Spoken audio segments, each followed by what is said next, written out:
আপু, চলো। কোথায়? ফুচকার আয়োজন করা হয়েছে, নিচে বসার ঘরে সবাই অপেক্ষা করছে। ফুচকার আয়োজন কে করলো? আরফান ভাই। আমি খাবো না। ভাইয়া তোমাকে নিয়ে যেতে বলেছে। যাব না। এত সুন্দর একটা ছেলে তোমাকে যেতে বলেছে, তুমি গায়ে মাখছো না? না। আরে চলো। তুই জানিনি, আমাকে জ্বালাস না। কেউ জিজ্ঞেস করলে বলবি আমার শরীর ভালো না। নিনিয়া চলে গেলে তিতির আগের মতো সোজা হয়ে শুয়ে চোখ বন্ধ করে রাখে। তার জন্য যে ফুচকার আয়োজন তা আর কেউ না বুঝলেও তিতির বেশ বুঝতে পারছে। তখন এমন করার কি দরকার ছিল, আর এখনই বা এমন গোষ্ঠী শুদ্ধ মানুষকে খাওয়ানোর কি আছে? আরফান আসলেই আজব মানুষ, ওনাকে তিতির একটুও বুঝতে পারে না। বৃষ্টির মাঝে ঝালঝাল ফুচকা সবাই বেশ উপভোগ করে খেলো। হাবিবা বেগম তিতিরের রুমে ফুচকা রেখে গিয়েছে। তিতির জানালা দিয়ে বাইরে তাকিয়ে আছে। ফুচকা খেতে ইচ্ছা করছে, কিন্তু আরফানের উপর রাগ হচ্ছে বিধায় খাচ্ছে না। উনি পরে যদি আবার খোঁচা দিয়ে কথা বলে। আরফান কালো গেঞ্জি পরে ঘাসের উপর দাঁড়িয়ে আছে। খালি পায়ে ঘাস লেগে পায়ে শুশুরি লাগছে। পুরুষ মানুষ হয়েও তার প্রচন্ড শুশুরি। অঝোর ধারার বৃষ্টি তাকে ভিজিয়ে দিচ্ছে। তার চোখে দৃষ্টি দোতলায় কোনার রুমের দিকে স্থির। মেয়েটার এত অভিমান, তার উপর এত অভিমান করা মানায়? সে কি একটু বোঝে না, নাকি আরফান বোঝাতে অক্ষম? যদি কখনোই কিছু না বোঝাতে পারে তো? আরফানের বুকে ব্যথাটা লুটোপুটি খায়। নিজের দিকে তাকিয়ে তিতির চমকে যায়। আরফান বৃষ্টিতে ভিজছে, তাও ক্ষণে ক্ষণে তার রুমের দিকে তাকাচ্ছে। সে উঠে বসে, ইশারায় আরফানকে বোঝায় কি সমস্যা। আরফান হাসে, সুন্দরতম হাসি দিয়ে অবুঝ বালিকাকে ঘায়াল করতে চায়। কিন্তু মেয়েটা কিচ্ছু বোঝে না। সে কি আসলে অবুঝ, নাকি অবুঝ হওয়ার নাটক করে? তিতির আরফানের নাম্বারে ফোন দেয়, আর আরফানকে হাত দিয়ে মোবাইলের ইশারা করে। আরফান বুঝতে পেরে সিঁড়িতে রাখা মোবাইলের দিকে এগিয়ে যায়।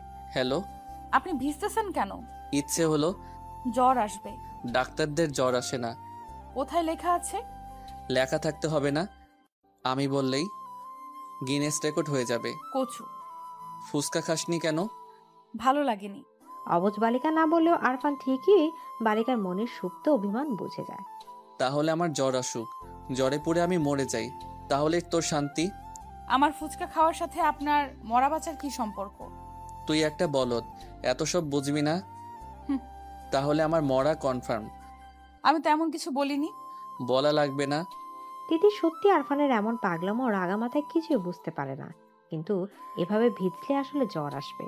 সে বলল, খাচ্ছি। আরফান কাপড়ে মোবাইল পেঁচিয়ে জানালার সামনে এসে দাঁড়ায়। তিতির ফুচকা খাচ্ছে। আরফান এক দৃষ্টিতে তিতিরের দিকে তাকিয়ে বলল, তুই কত মিষ্টি তা কি জানিন তিতির? মিষ্টি না ভাইয়া, ফুচকা অনেক ঝাল হয়েছে। আমি জানি না আমার কি হবে, আমি বোধহয় পাগল হয়ে যাব তিতির সোনা। বৃষ্টিতে তিতির কথাগুলো স্পষ্ট শুনল না, কিন্তু জানালা দিয়ে নিচে তাকে মিষ্টি করে একটি হাসি উপহার দিল। আরফান সেদিকে বিবশ চোখে তাকিয়ে থাকে। বুকের ভেতর অনুভূতিরা হুড়ুহুড়ি খায়। ইস, অনুভূতি এত ভয়ঙ্কর হতে পারে? বুকের যন্ত্রণা কি স্ট্রোকের সমস্যা, নাকি প্রেমের যন্ত্রণা? ইস, এই ব্যথার অবসান কোথায়? আরফানের বোন মারিয়া খুব ভালো ছাত্রী। মারিয়া আর তিতির একই ক্লাসে পড়ে, কিন্তু দুজনের চাল চলন পুরো উল্টো। মারিয়া আরফানের মতো মেধাবী, কিন্তু তিতির পুরো গাধা। তার মাথায় সে কিছুতেই লেখাপড়া ঢুকাতে পারে না। লেখাপড়া তার কাছে এত কঠিন লাগে, মনে হয় লেখাপড়া বাদ দিয়ে বিয়ে হয়ে যাওয়া অনেক ভালো। কিন্তু ভাগ্যক্রমে তার বিয়ের নামও তোলা হয় না। সে নাকি এখনো ছোট, কিন্তু তার ইচ্ছে করে বিয়ে করতে। সেটা কাকে বোঝাবে? সে একটু ছোট নেই, বেশ বড়ও হতে গিয়েছে। তিতিরের হাতে ধরে রাখা তথ্য যোগাযোগ প্রযুক্তি বই, ইন্টারনেটের বইটা তার কাছে এত কঠিন লাগে, মনে হয় এটা বই না, স্বয়ং ডাকাতের আস্তানা। মাঝে মাঝে পড়তে গেলে তার কান্না চলে আসে। কেঁদে দুনিয়া ভাসিয়ে ফেলতে ইচ্ছা করে, কিন্তু সে কাঁদে না। তার আব্বা তাকে বলেছে খুব পড়াশোনা করতে। মারিয়ার মতো ভালো নাম্বার পাওয়াই চাই। ঘড়ির কাঁটা রাত 10টায় গিয়ে টিকটিক করছে। তিতিরের হাতে আইসিটি বই, একটা জায়গায় সে সমাধান করতে পারছে না, অথচ এই পড়াটা কালকেই ক্লাসে দিতে হবে। বই হাতে নিয়ে অলস ভঙ্গিমায় উঠে দাঁড়ায়। ধীর পায়ে মারিয়ার রুমের দিকে যায়। মারিয়া পড়ছে। তিতিরকে দেখে বলল, কি? তিতির মারিয়ার সামনে বই রেখে ধপাস করে বিছানায় শুয়ে পড়ে। ভীষণ ক্লান্ত গলায় বলল, পড়াটা বুঝিয়ে দে। মারিয়া তিতিরের দিকে তাকিয়ে আছে। তিতিরকে দেখে মনে হচ্ছে সে রাজ্যের ক্লান্ত। পড়ালেখা করে দুনিয়া উদ্ধার করে ফেলেছে। সে বইয়ের দিকে তাকিয়ে বলল, এটা আমিও পারি না। কি বলিস? তুই পারিস না? অবাক করা কথাবার্তা। মারিয়া পারে, কিন্তু তিতিরকে বোঝানোর ঝামেলা আপাতত মাথায় নিতে পারছে না। সে বলল, অবাক হওয়ার কথা হবে কেন? সব পারতে হবে এমন কোনো কথা আছে নাকি? তা ঠিক, কিন্তু কালকে এই পড়া না পারলে কপালে শনি আছে। আমি ক্লাসে গিয়ে শিখে নেব। তোর মাথা ভালো বোন, তুই পারবি। আমি আগে থেকে বুঝে মনে রাখতে পারি না, আর ক্লাসে দেখলে পারবো? অসম্ভব। বুঝলাম। এই বই বের করেছে কোন শালায়? কি আবল তাবল লেখা, অসহ্য। পড়া তো সহজে, তুই পারিস না তাই বল। আমি পারি, কিন্তু বইটাই আমাকে বোঝাতে পারে না। কি করি এখন? উপায় একটা আছে। কি উপায়? ভাইয়ের কাছে যা, এক তুড়িতে মাথায় প্যারাকের মতো বসিয়ে দেবে। অসম্ভব, তোর ভাই আস্ত খবিস, দেখলেই মারে। তোর ভাই এই মাসুম জানের ভয় আছে। আচ্ছা, তাহলে কালকে স্যারের মার খাবি। ভাইয়া মারলে কেউ দেখবে না, কিন্তু স্যার পুরো ক্লাসের সামনে ইজ্জত দফা রফা করে দেবে। সেটাই ভালো হবে। তিতির ভেবে দেখে কথা ঠিক। সে আলগোছে উঠে দাঁড়ায়, বই হাতে নিয়ে আস্তে আস্তে তাহসানের রুমের সামনে যায়। তার ভাইয়া মাহু যদি বাড়ি থাকতো তাহলে এই লম্বুর কাছে আসাই লাগতো না। তাই ভাই ম্যাজিশিয়ানের মতো তার সব সমস্যার সমাধান করে দিতে পারে, কিন্তু সমস্যা হচ্ছে আরফানের মতো মাহমুদ এত তাড়াতাড়ি বাড়ি আসে না। তিতি দরজা ঠেলে ভেতরে ঢুকে। আরফান রুমে নেই। বাথরুম থেকে পানি পড়ার শব্দ আসছে। তিতির বুঝে পায় না রাতে কেন গোসল করতে হবে, দিনে তো করে আবার রাতেও। এই ডাক্তারের মাথায় নির্ঘাত সমস্যা আছে। দেখা যাবে রুগীকে ওষুধ না দিয়ে প্রতিদিন 5 বার গোসলের তালিকা দিয়ে দিল। এই ডাক্তার দ্বারা কোনো কিছুই অস্বাভাবিক না। তিতির ডাকলো, ভাইয়া ভাইয়া, বের হতে কি টাইম লাগবে? কেন? আমার পড়া একটু সমস্যা, বুঝিয়ে দেন। তুই বস। তিতির আরফানের বিছানায় পা মুড়ে বসে আছে। আরফানকে ভালো না লাগলেও আরফানের রুমটা খুব ভালো লাগে, খুব গোছানো। আর রুমে আসলেই বেলি ফুলের সুভাষযুক্ত ফ্রেশনারের গ্রানে মনটা তরতাজা লাগে। তিতির বই খুলে বসে আনমনে বলল, পড়া থেকে বিয়ে করে সংসার করা খুব সহজ। এই ঘরের মানুষ যে কেন বোঝে না আমার দ্বারা পড়াশোনা হবে না, বিয়েই আমার জন্য ঠিক। আরফান বাথরুম থেকে বেরিয়ে তিতিরের কথাটা শুনতে পায়। ব্রু কুচকে বলল, ও আচ্ছা, আপনার বিয়ের শখ হয়েছে? না ভাইয়া, আমি ছোট না। হ্যাঁ, পড়ার থেকে বিয়ে করে সংসার করা ভালো। দূর, এমনি বলেছি। বেশি পেকে গিয়েছিস। তিতির চুপ করে বসে থাকে। আরফান বলল, বিয়ের বয়স হলে এমনি বিয়ে হবে, পড়া বাদ দিয়ে বিয়ের ভূত মাথায় চাপাতে হবে না। মেয়ে মানুষ না, বিয়ের ভূত তো মাথায় আসবেই। আরফান এক দৃষ্টিতে তিতিরের দিকে তাকিয়ে থাকে। মনে মনে তিতিরের বউ সাজ কল্পনা করে নেয়। তারপর বলল, তিতির সবকিছু ভাবার একটা বয়স লাগে, যা এখনো তোর হয়নি। জি ভাইয়া। কি সমস্যা দেখা? তিতির বই বের করে আরফানের দিকে তাকায়। আরফান খুব ভালো করে তিতিরকে বুঝিয়ে দেয়। বোঝানোর পরে তিতিকে বলল, বুঝেছিস? হ্যাঁ। তাহলে এবার আমাকে বোঝা, কি বুঝেছিস? বোঝাতে গিয়ে তিতির বুঝতে পারলো সে কিছুই পারছে না। আরফানের দিকে তাকিয়ে বোকা বোকা হাসি দিয়ে বলল, ভাইয়া, আমি আপনাকে পরে বুঝিয়ে দেব। পরে কেন, এখনই বোঝা। মাথায় ধরে না তো। এই এত বড় গোলগাল মাথায় গোবর ছাড়া আর কি আছে শুনি? গোবরে মাথা। গোবরেও পদ্ম ফুল ফোটে। হ্যাঁ, কিন্তু তোর কিছুই হবে না। আমিও ভালো রেজাল্ট করে সবাইকে চমকে দেব। আরফান এক দৃষ্টিতে তিতিরের দিকে তাকিয়ে থাকে। মনে মনে বলে, তিতির সোনা, তুমি নিজেই তো আস্ত একটা পদ্ম ফুল। এই যে আমি ক্ষণে ক্ষণে নিজের হুঁশ হারাই কি জন্য? তোমার জন্যই তো। আচ্ছা, রুমে যা, আর সমস্যা হলে আমাকে বলবি। তিতির মিষ্টি করে হেসে আরফানের দিকে তাকায়। তারপর মিষ্টি করে উঠে দাঁড়ায় দুরন্ত বালিকার মতো উপরে রিনিঝিনি শব্দ তুলে বেরিয়ে যায়। আরফান বিবশ হয়ে তাকিয়ে আছে। বুকে অনুভূতিরা লুটুপুটু খাচ্ছে। আগে নিজেকে খুব সামলাতে পারত, কিন্তু ইদানিং তিতির যেন তরতরিয়ে বড় হচ্ছে। আর তার অনুভূতিরা তিতিরকে দেখলেই পাগলের মতো ছুটে যেতে যাচ্ছে। সারা গা কাটা দিয়ে ওঠে। ইস, মেয়েটা তাকে নিজের অগোচরে এত যন্ত্রণা দিচ্ছে, অথচ সে জানেই না তার মিষ্টি হাসি দুষ্ট কথা মায়াবী চোখে তাকানো আরফানকে শেষ করে দিচ্ছে। সারা শরীর অবশ হয়ে দিচ্ছে। আরফান বিছানায় শুয়ে পড়ে, চোখ বন্ধ করে নিজেকে বুঝায় তিতিটা এখনো বাচ্চা। আরো পরে আরো পরে, কিন্তু মন উল্টো তাকে বুঝতে পারে। আর পরে টরে হবে না, এখনই তাকে চায়, তার মিষ্টি সান্নিধ্য চায়। সে খুব আপন করে ওকে চায়। কাছে না পেলে সে যে মরে যাচ্ছে আরফানের হাসে। তার এই গোপন অভিলাষ কেউই জানে না, কেউ বুঝেনি। জানলে কি হবে তা আরফান ভাবতে পারে না, দম বন্ধ লাগে। কিন্তু আর যাই হোক, পাখিটাকে তার করেই চাই। কত বছরে ভালোবাসা মিশিয়ে রেখেছে, তা কি বৃথা যাবে? আজকাল তিতিরকে সারা বাড়িতে টই টই করে ঘুরে বেড়াতে দেখে। আরফানের মনে প্রলয় হয়। এই প্রলয় ছিটে ফোটাও যদি কেউ জানতো, তাহলে নির্ঘাত তাকে বাড়ি ছাড়া করে দিত। শাহাবুদ্দিন খান প্রচুর মা ভক্ত। মায়ের কথা ছাড়া এক পাও নড়ে না। বাড়ি থেকে বের হতে গেলেও মায়ের কাছে অনুমতি নিয়ে বের হয়। মা মানেই ওনার দুনিয়া। সবকিছু পরে, কিন্তু মায়ের ভালোবাসার সম্মান আগে। জয়তুন বেগম দাম্ভিকভাবে চলাফেরা করেন। ওনার বাপ দাদারা আগের কালের ধনবান ব্যক্তি ছিল। তমিজউদ্দিন খানের সাথে যখন জয়তুন বেগমের বিয়ে হয়, তখন থেকে উনি দাম্ভিক আচরণ করেন। আগের কালে লেখাপড়া জানা মানুষ সবাই বেশ শ্রদ্ধা করে চলে। ওনার কথার বাহিরে আর কোনো কথাই হয় না। উনি যা বলবে তাই সঠিক। শাহাবুদ্দিন আর জয়তুন বেগম বসার ঘরে বসে কথা বলছিল। তখন আরফান তার রুম থেকে বেরিয়ে আসে। দাদির পাশে বসে চামড়া কুচ কানো গালে পরম স্নেহে আদর দিয়ে বলল, আমার সুন্দরী কেমন আছে? আমার ভালো থাকার খবর পরে নিস। আগে বল, প্রতি সপ্তাহে কেন বাড়ি আসা লাগবে? বন্ধের দিন পড়া যায় না? এমন ফাঁকিবাজি করলে ডাক্তার হবি কি করে? আরফান মুচকি হাসে, মনে মনে বলল, বাড়ি তো আর এমনি এমনি আসি না দাদি। বাড়ি যে আমার সুখ ভ্রমর আছে, যাকে একটু দেখলেই সারা সপ্তাহ মন দিয়ে পড়তে পারি। না দেখলে মনে বড় অসুখ হয়, একটু পড়ায় মন দিতে পারি না। মুখে বলল, তোমাকে না দেখে থাকতে পারি না। মাহমুদ, ও তো ঢাকায় থাকে, সে তো এত আসে না। তোরই যত বাহানা। মাহমুদ তোমাকে ভালোবাসে না তাই আসে না, আমি খুব ভালোবাসি তাই আসি। বুঝেছো সুন্দরী?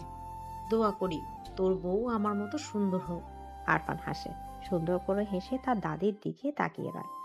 তিতির দাদির মতো হুবহু দেখতে, শুধু মাত্র মেজাজ ছাড়া। সে জয়তুন বেগমের গালে হাত দিয়ে বলল, তুমি তো আমার বউ, আর লাগবে না। যদি খুব লাগে তো তোমার মতো দেখতে কাউকে এনে দিও। জয়তুন বেগম তার কথা মতো ঘাটালেন না। উনিও হেসে বলল, আচ্ছা। এদিকে আরফানের আব্বা শাহাবুদ্দিন খান বৈঠক ঘরে বসে আছেন। সারা জীবন উনি গ্রামের সবার সাহায্য করে গিয়েছেন, কখনো কারো খারাপ করেননি। মানুষজন ওনাকে দেখলে ভক্তি ভরে তাকায়, সম্মানের সহিত কথা বলে। এটাই ওনাকে অনেক শান্তি দেয়। ওনার মনে হয় মানুষের সাহায্য করার মাঝে যে সুখ নিহিত আছে, তা অন্য কোনো কাজে নেই। তাই তো ব্যবসা বাণিজ্য সামলানোর পাশাপাশি সমানভাবে গ্রামের সবার ভালো মন্দ দেখেন। সাহায্য করা ওনাদের রক্তে মিশে আছে। আরফান ব্যাগ নিয়ে বেরিয়ে আসে। প্রত্যেক সপ্তাহে বাড়ি গিয়ে তার পড়ার আসলে সমস্যা হয়। রাজ্যকে পড়া শেষ করার লাগে, কিন্তু সেই বা কি করবে? মনকে তো বোঝাতে পারে না। মনটা আজকাল এত বেপরোয়া হয়ে গেছে যে আটকানো মুশকিল হয়ে যাচ্ছে। আরফান বাড়ি থেকে বেরোচ্ছে, কিন্তু কোথাও তিতিরে দেখা নেই। মেয়েটাকে না দেখেই চলে যাবে? আরফান বুক পিঞ্জিরায় কেমন তোর ব্যথা ব্যথা অনুভূতি হয়। সবার থেকে বিদায় নেওয়ার পরও সে বারবার পেছনে ফিরে তাকাচ্ছে। সেই তাকানোতে ছিল মরিয়া হয়ে কাউকে খুঁজে নেয়া। শাহাবুদ্দিন খান বৈঠক ঘর থেকে ছেলেকে লক্ষ্য করেন। বারবার পেছনে ফিরে তাকানোটা ওনার চোখে লাগে। ছেলে এমন করে বারবার তাকাচ্ছে কেন? উনি গলা জোর লাগিয়ে আরফানকে ডাকলেন। বাবার ডাক শুনে আরফান সেদিকে এগিয়ে যায়।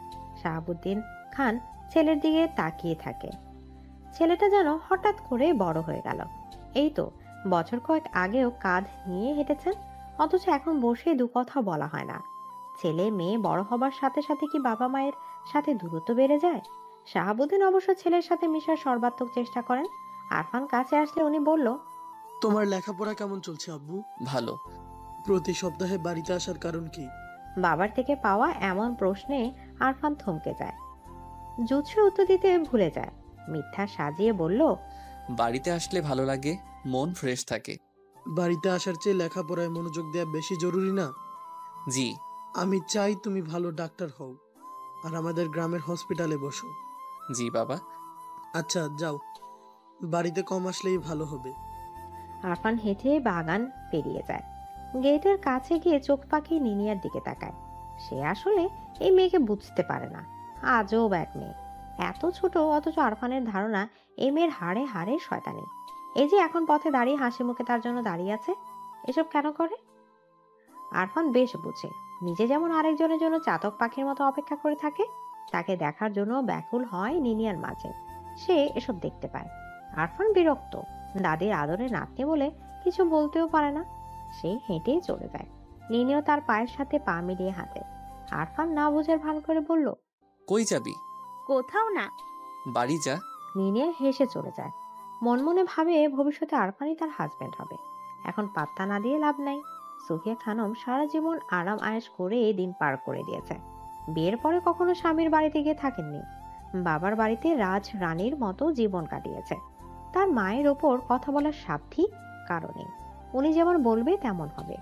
দুই ভাইয়ের বউ কখনো শাশুড়ির উপরে কথা বলে না। বড় বোন হিসেবে দুই ভাই আর ভাইয়ের বউরা বেশ মান্য করে চলে। আজকাল ওনারা মনে হয় এক সুপ্ত বাসনা জন্মেছে। মেয়েকে দূরে বিয়ে দেওয়ার চেয়ে আপন মানুষের কাছে বিয়ে দিয়ে এই বাড়িতে রাখতে পারলে মন্দ হয় না। সুফিয়া খানম নিজের মতো পরিকল্পনা করে রেখেছেন। সময় মতো তা বাস্তবায়ন করতে পিছুপা হবেন না।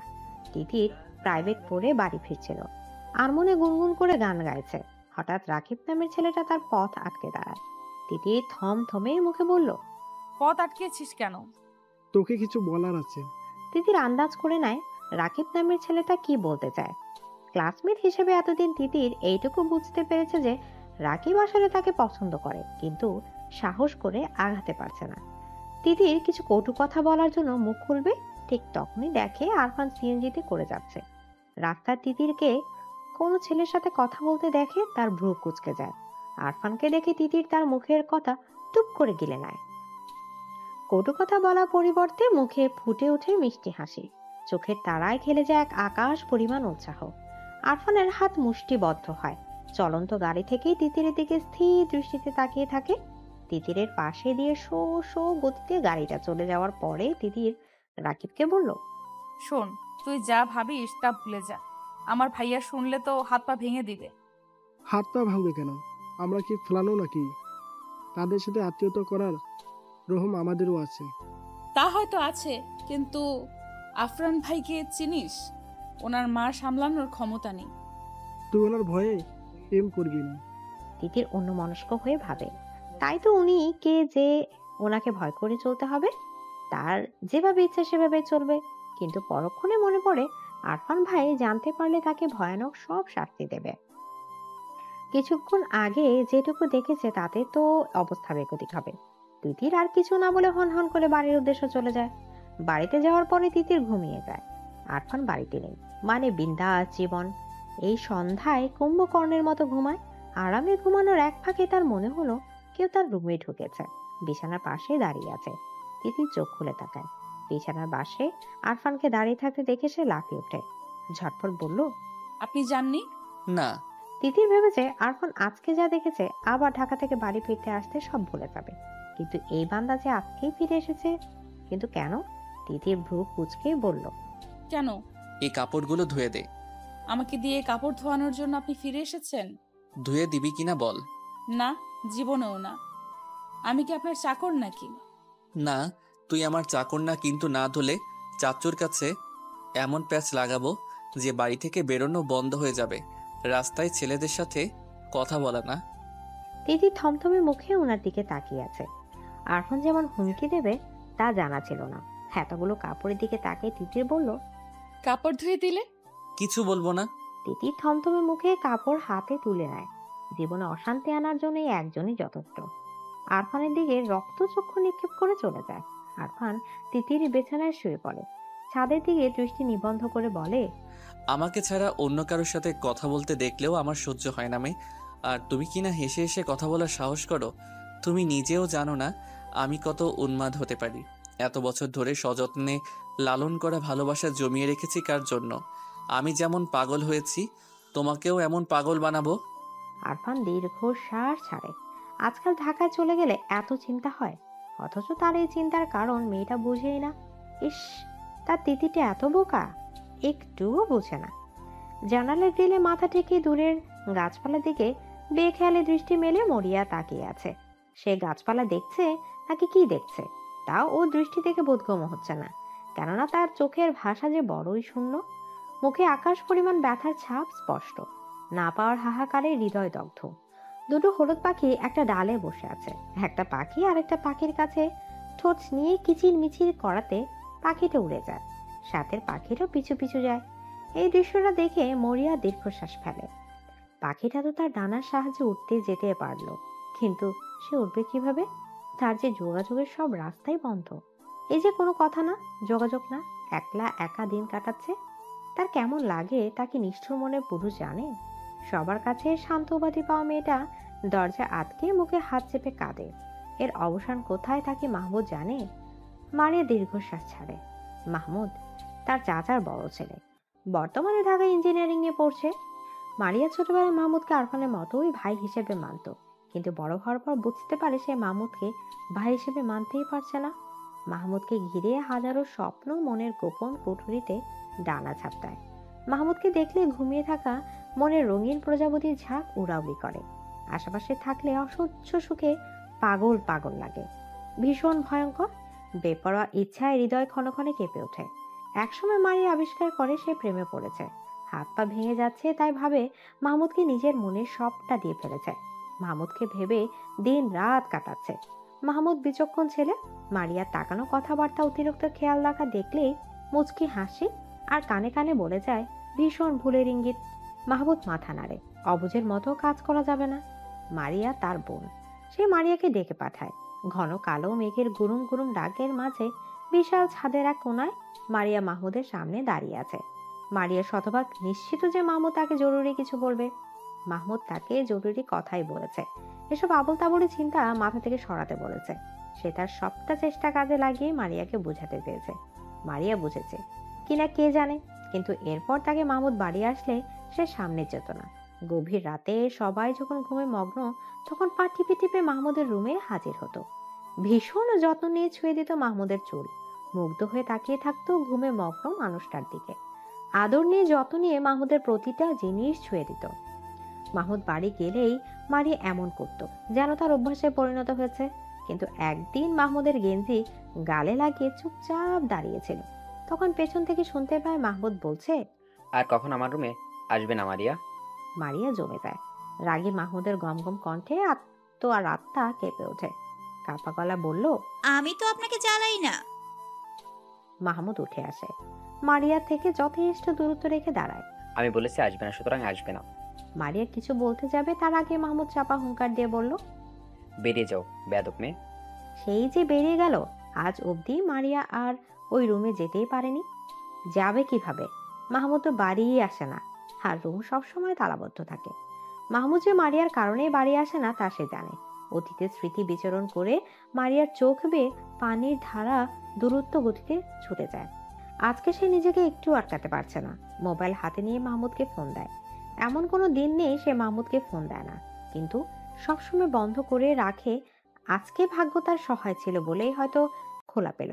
মাহমুদ গম্ভীর গলায় বলল, হ্যালো। মারিয়া মনোযোগ দিয়ে মাহমুদের কণ্ঠের কথাগুলো নিজের বুক পিঞ্জিরায় গেঁথে নিল। ওনার কণ্ঠ শুনে তার গলায় কান্নারা দল বেঁধে ছুটে আসে। উনি তাকে আহ্লাদে কিছু বলেনি যে এত আবেগী হয়ে মন খুলে কাঁদতে হবে, কিন্তু মারিয়ার ভীষণ কান্না পেল। বুকে জমিয়ে রাখা সবগুলো কষ্টদলা পাখি বেরোতে লাগলো। মাহমুদ বিরক্ত হয়ে বলল, ফ্যাসফ্যাস করছো কেন? আপনি বাড়ি আসেন না কেন? তা তুমি ভালো জানো। প্লিজ বাড়ি আসেন। তোমার মাথা থেকে ফালতু ভাবনাগুলো দূরে সরাও, তখনই আসবো। পারছি না তো, ভীষণ কষ্ট হয়। পারবে। মানুষ প্রাণ এমন কিছু এই পৃথিবীতে নেই। সম্ভব না, আপনাকে এত ভালোবাসি যে। মারিয়ার কথা অসম্পূর্ণ থাকতে মোবাইলের সংযোগ বিচ্ছিন্ন হয়। সংযোগ বিচ্ছিন্ন হওয়ার টুটটুট আওয়াজের সাথে মারিয়ার বুকটাও ভেঙে যায়। তিতির আজকাল খেয়াল করেছে আফরান তাকে বেশ গুরুত্ব দেয়। পরিবারের সবার সামনে কোনো আবদার রাখলে কেউ যদি না মানে, তো আরফান কিভাবে যেন সবাইকে রাজি করায়, অথচ মুখে মুখে সারাক্ষণ তিতিরের সাথে রাগ দেখায়। আজকাল আরফানের তাকানোতে তিতিরে বুক রাগ লাগে। সব ছেলে কি এমন করে তাকায়, নাকি একমাত্র আরফানই তার দিকে এমন মায়া ভরা চোখে তাকায়? কলেজে যাওয়ার পর বান্ধবীরা আরফানের ফোন নাম্বারের জন্য ধরেছে। যেভাবেই হোক আরফানের সাথে কথা বলাতেই হবে। তিতির বলল, উনি এত রাগী, ওনার সাথে কথা বলে কি করবি? রাগী? তাতে কি, তুই জানিস না রাগী ছেলেরাই বউদের বেশি ভালোবাসে। আমার সাথে সেট করাই দে দোস্ত, আমি শুধু ওনাকেই চাই। সাইমার কথাগুলো স্বাভাবিক হলো কেন জানি তিতিরের গায়ে আগুন ধরে যায়। রাগী গলায় বলল, তুই কেন বউ হতে যাবি? সর সামনে থেকে। আরে চাতুস কেন? বউ হলে ক্ষতি কি? না, তুই বউ হতে পারবি না। তাহলে কে বউ হবে? তুই? তিতির থমকে যায়। মনের আকাশে কল্পনা করে নেয় সে তিতিরের বউ। তারপর এক ছটকায় মাথা নেড়ে বলল, অসম্ভব। সারাদিন তোর পিছনে ঘুরে আমার মনে হয় চান্দু তোর জালেই ফাইসা গেছে।